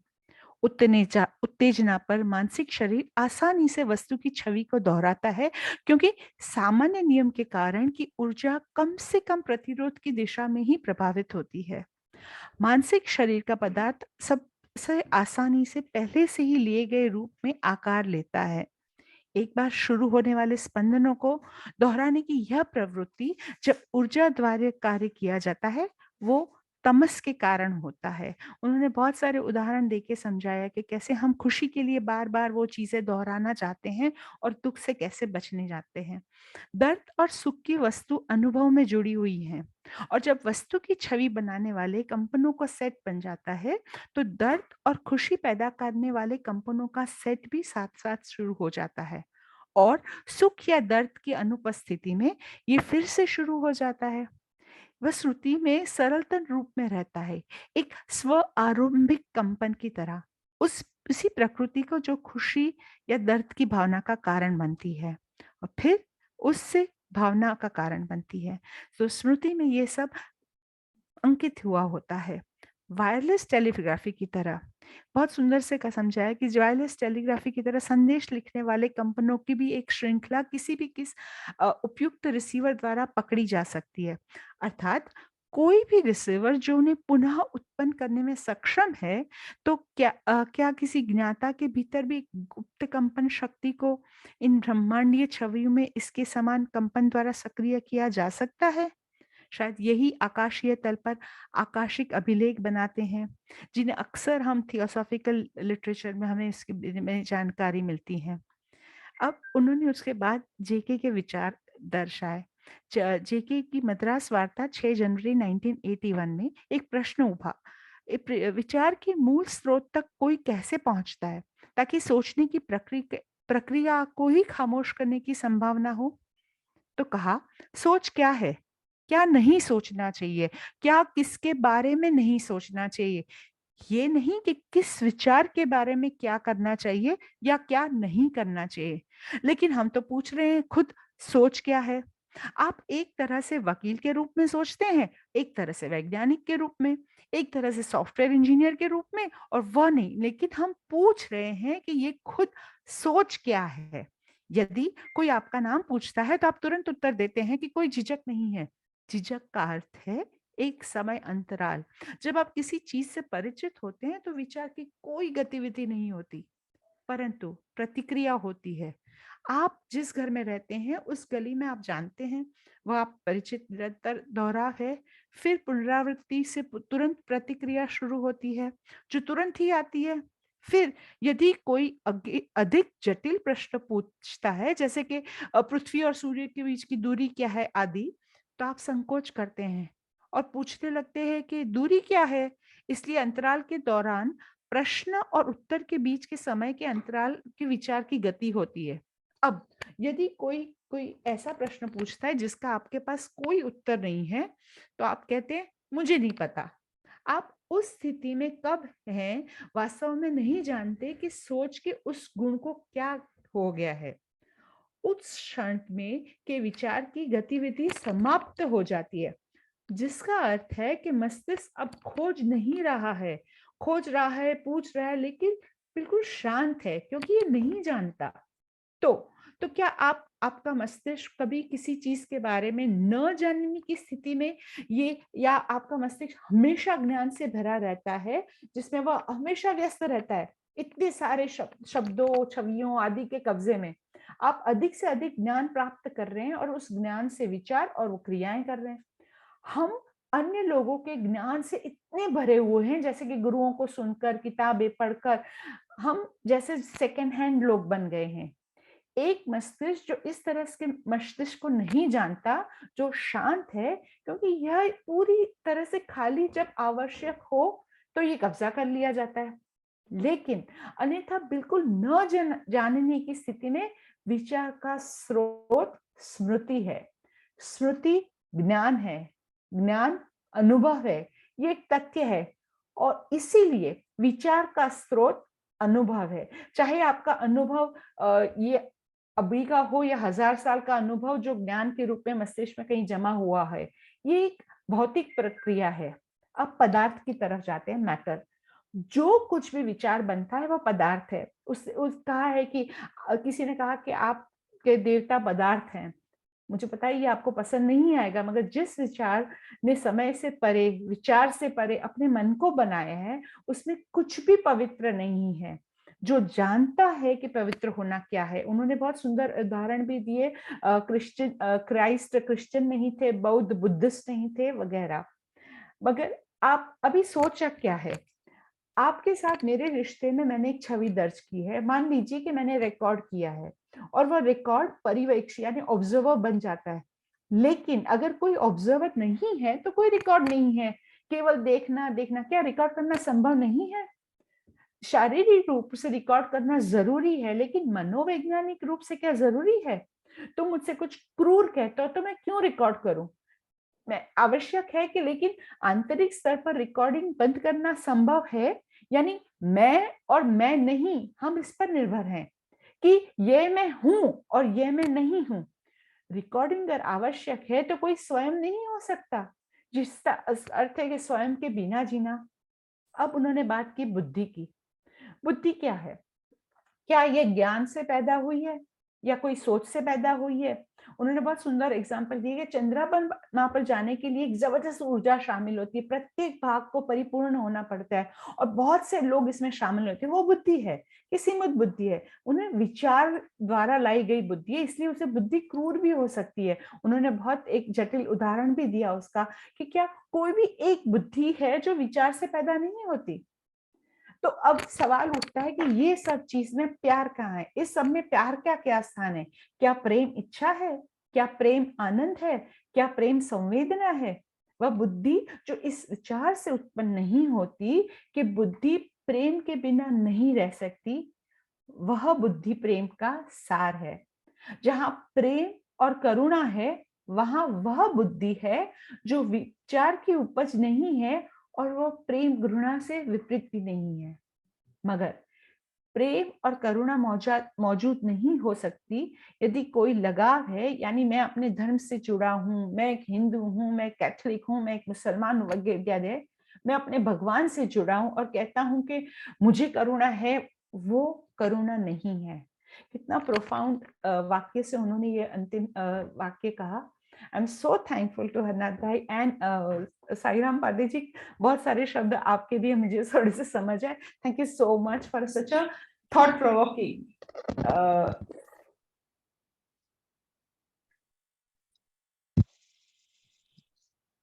धन्यवाद अर्चना जी, हरिनाथ जी और साईराम जी। आप कुछ और ऐड करना चाहते हो तो ऐड कर सकते हैं। राइट ऑन टाइम खत्म किया, अलार्म भी बज गया।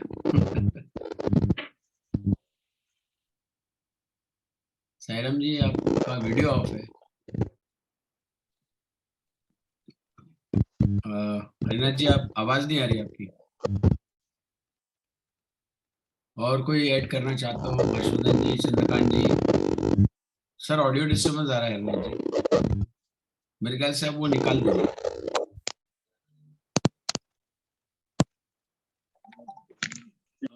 I would like to thank Ms. Archana ji and Ms. Sairam also. They had done their justice, complete justice to the part. Yes, definitely. Yes, So Sairam great video. Thank you, Archana ji. जी बहुत बहुत धन्यवाद और बहुत ही शानदार रहा। और हर बार जो विषय आता है, जैसे आज विचार शक्ति या थॉट पावर का था, तो बहुत ही बढ़िया रहा। और हर्षवर्धन जी आप कुछ कहना चाह रहे हैं? अनम्यूट कीजिए।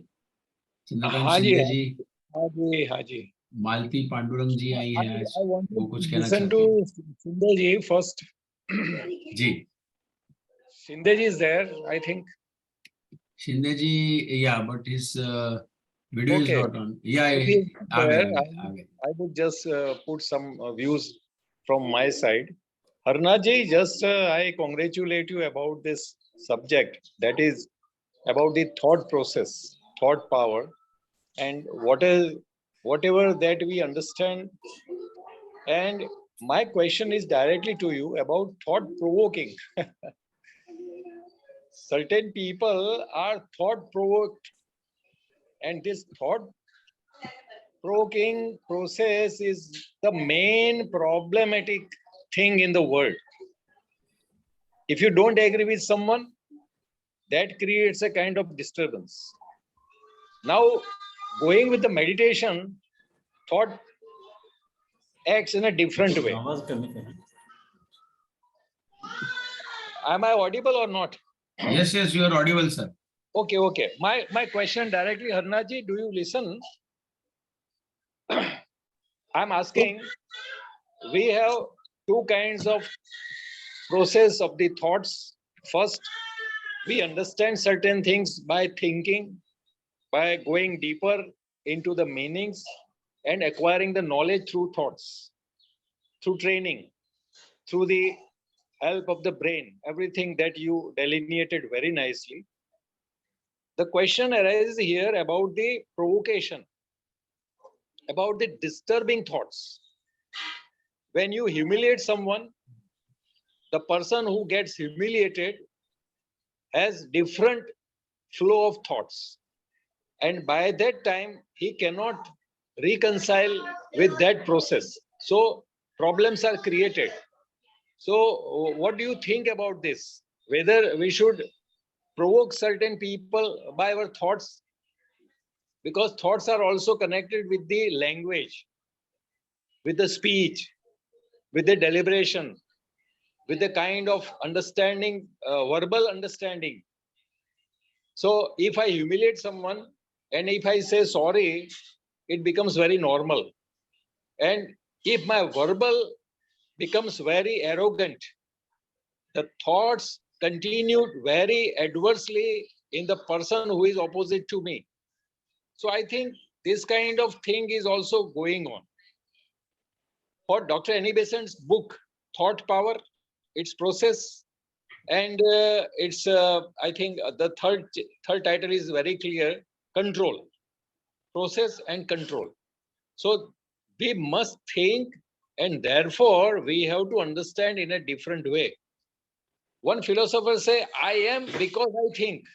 Say, how differently it is from J. Krishnamurti's views. I am because I think. That means I am thinking, therefore I am a man. So in this way, our contradictory statements are there. So I think whatever we understand, that goes on like that. So to me, I think reading will help the thought process. Then listening to someone will also help. And even our food, whatever we have to digest, that will also affect our thought process. So these are the things in my mind. And first, let me congratulate you, Harinath ji. Listening to you is very wonderful because second time I am listening to you. And PATE Sairam ji in Odia, no, that is the language, that is wonderful language. Telugu. The translation Telugu. of Telugu.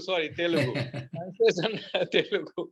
So that translation is, that sounds very rhythmic and very wonderful. And Archana ji, let me congratulate you. You were speaking just like on air. You are on the air and we are listening to the radio. So nice, so perfect with the rhythm and pauses and everything in Hindi. That was wonderful. So these are my views. Okay. Thank you very much. As we have very less time, can we go into the question like what is provoking you? Yes. Yeah. The word provoking is nothing but to born. It is not like to be born of some outrage or some kind of hatred, I can say. So that already we have discussed, right? Why you are recording a hurt? Can you don't record that hurt? I am telling you. If you know the recording process itself, you know what kind of things we have to record, right? If you stop that recording of hurt, then it is not necessary. Why you are taking it in? Don't take it in. When you stop there itself, there is no hurt for you. There is no thought provoking. If you know the entire process of who is hurting and why he is hurting and why he is provoking you, you will stop there itself. You don't record it. If it is not useful for you, you don't record it. You know it is not useful to you, but you are recording it. That's the reason you are creating hurt by yourself. When you stop that recording of that thing, there is no hurt for you. There is no kind of provocation.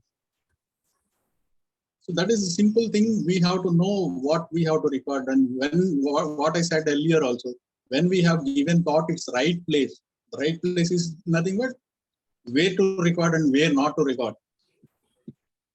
When you have given right place to the experience, when you have given right place to knowledge, when you have given right place to the memory, when you have given right place to the thought, then there is no problem at all. That is a simple answer from me. Wow. Thank you, Harinath. I understand that question. Yes, Sindhji. Yes, I must congratulate Harinath very nicely. He has gone deeply into this matter of thought process, knowing. And as Harshavardhan said, is questioned, thought-provoking. Yeah, this thought-provoking is more connected with the insight. We get inspired by the thought. Harinath gave a very good thought. So it provoked in me certain good thoughts. So that thought-provoking process is stimulated by the lecture of Harinath.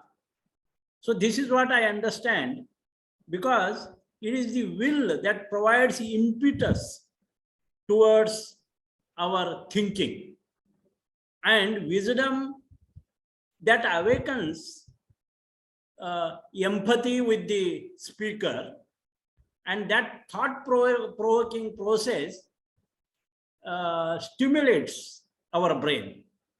So one thing we must understand, as Harinath has explained very nicely, beginning with the thinker is the father and sensation is the mother. So both thinker and father are necessary to produce thought. Thought is the child. And this process we must understand, because thought begins at the sensation level. He explained it very nicely. So it is essential to train, to be aware of our own sensations. Our mind should focus attention to our sensations. So it is essential to be aware. This awareness is to be in order, not haphazard. This awareness itself is to be in order. And as he pointed out, it should not become a habit. So habit is again mechanical. But awareness gives you a particular order of looking at sensation. If we give adequate response to these sensations, then perhaps we can give right direction to the thought. Again, a right direction to the thought. Right thought is essential, right belief is essential. So this right direction of thought is very essential. And human being is a free agent in nature. But the nature utilizes her forces with wisdom and make the humanity a greater force for the good with this thought process. So in nature forces utilizes her forces with its wisdom. Nature has got wisdom, and nature utilizes her forces with wisdom and can make whole humanity a greater force for the good of all. This is how the nature wisdom provokes thought in humanity. That also helps some kind of thought-provoking process. How it happens? Through empathy and love for each other as well as for the life of the planet. Who does this? This is what the nature's force. And then human beings come to acknowledge the need. What need? Need of sacrifice of human greed and lust. So when nature forces such kind of thought-provoking, then it is the human brain which becomes active and it acknowledges this force and ready to sacrifice greed and lust for constructive thoughts and right action. Again, thought plays an important role here. This is all the process of one question we may ask to ourselves: who knows? Who knows? It is not the mind, because mind thinks. It produces thoughts. So it is not the mind which knows. It is not also the heart which knows, but heart feels. So feeling of heart is different from that of what our brain or mind is thinking. So the mind thinks, heart feels. Who knows then? Who is the knower and who is the thinker? This is all he explained very well by quoting J. Krishnamurti. There is a thinker within us, and this thinker is created by the thought. So who created this thinker? It is the thought created the thinker, and this thinker is the obstacle. Then who knows? It is definitely sensations, they stimulate the thought, and thinker who is full of accumulation of these thoughts for generation together, million years together, and this thinker immediately produces thought. And thinker is utilizing us, exploiting us through his thought power. And therefore, we need to be aware of this, how the thought process or how the thought is produced. When we go deeper into this, who knows? Who is the knower? He is not the thinker. Who is the knower? So mind is not knowing, heart is not knowing, it is feeling, mind is thinking. Then it is something within us that knows. And that we call, at a Buddhic level, it is intuition. So if we see, we are thinking of wisdom and will. Wisdom awakens within us empathy and compassion, and will provides the impetus to act, to take positive role towards our destiny. How? Through the thought power. And it is through the thought power we can build our character, and by character building we can build our nation, and we think of. So thought is enemy when it is coming from the thinker. But if it is coming from the real parent, father and mother, and it is really a obedient child, Yes. then it has got a great power to sing. This is how we can spiritualize our materiality through this thought power, and also materialize our spirituality in action. That is, we will bringing will and in wisdom in action through thought. So this is how it is connected, I think. Mathurnath, Harnath very nicely explained, and it is translated by the Sairam Pate and Archana ji in Hindi. All this was very nice. I enjoyed this. Actually, as Harshvardhan said, it is really a thought provoking and inspiring to all of us. Thank you. Thank you Chandrakant ji. और मैं सोचता हूँ अब 8:25 हो रहे हैं, अगर और कोई ना हो तो हम समापन की ओर बढ़ते हैं। अतुल भाई, सुषमा जी कोई एक दो शब्द कहना चाहती हूँ हर वक्त के अनुसार, या फिर हम बढ़ते हैं आगे? धन्यवाद, बहुत जी, अच्छा व्याख्यान था और शिंदे साहब ने तो उसको और जो है क्लेरिफाई कर दिया। बस जी। मुझे एक बात याद आ रही है कि जो थॉट है वो इतना पावरफुल होता है कि इस सृष्टि का निर्माण ही थॉट से हुआ। जब ब्रह्म ने कहा एको अहम बहुश्याम, मैं एक से अनेक हो जाऊं, तो ये सृष्टि बनी। और वास्तव में जो उन्होंने कहा कि सब्जेक्ट ऑब्जेक्ट और दोनों के बीच की जो रिलेशनशिप की बात कही, तो वास्तव में ज्ञाता, ज्ञान और ये तीनों एक हैं। गालिब ने एक बहुत अच्छा शेर लिखा कि शहूदो शाहिदो मशहूद एक है, हैरान हूं ये मुसाहिबा है किस हिसाब में। कहते हैं ज्ञाता, ज्ञान और जो वो सब एक है। तो ये सीइंग क्या है, ये देखने की प्रक्रिया क्या है, कौन किसको देखे। तो शहूद और शाहिदो मशहूद एक है, हैरान के हिसाब में देखने की प्रक्रिया क्या है। नॉलेज, नोवर और to be known, 3 are 1, different. तो बस यही मुझे कहना था। बहुत बहुत धन्यवाद अर्चना जी, भाई राम जी और हरनाथ जी, और आपने मुझे अवसर दिया बोलने के लिए, बहुत बहुत धन्यवाद। बहुत बहुत धन्यवाद सुषमा जी। और अतुल जी, मैं कहूँगा कि आप आगे बढ़े और समापन करें। આપ સર્વનો ખૂબ ખૂબ આભાર।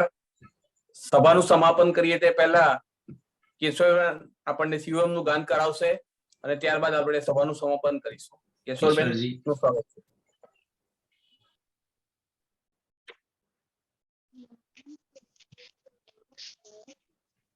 मनोबुद्धि अहंकार चित्तानि नाहं, न कर्णं न जीवा न च घ्राण नेत्रे, न च व्योम भूमि न तेजो न वायुः, चिदानंद रूप शिवोऽहं शिवोऽहं, शिवोऽहं शिवोऽहं शिवोऽहं शिवोऽहं, चिदानंद रूप शिवोऽहं शिवोऽहं,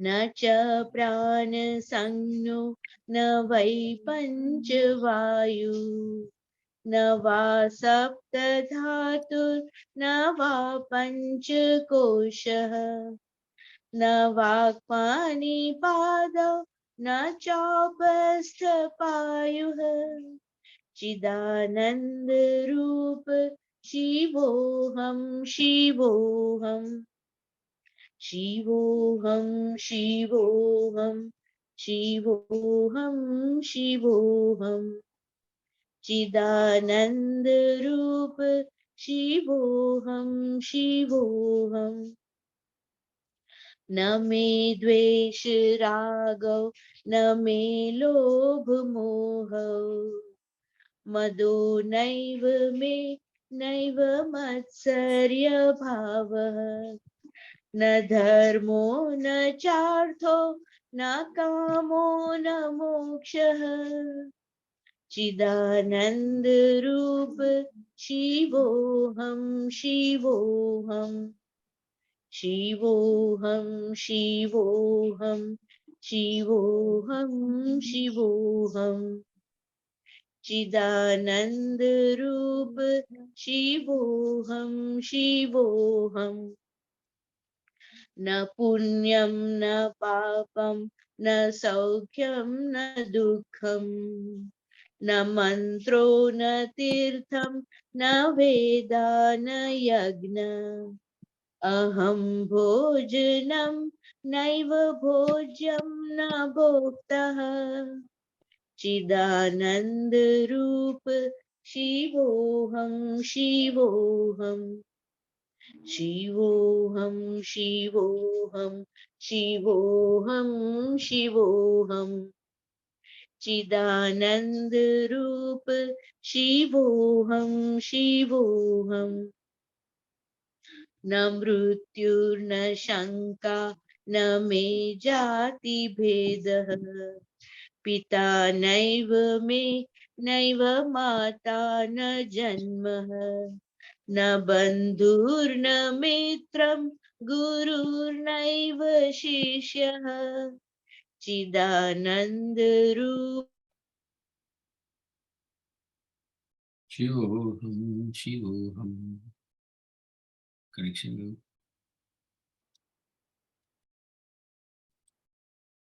I think we have lost the connection, but since last line थी ना शायद. Continue. Unmute.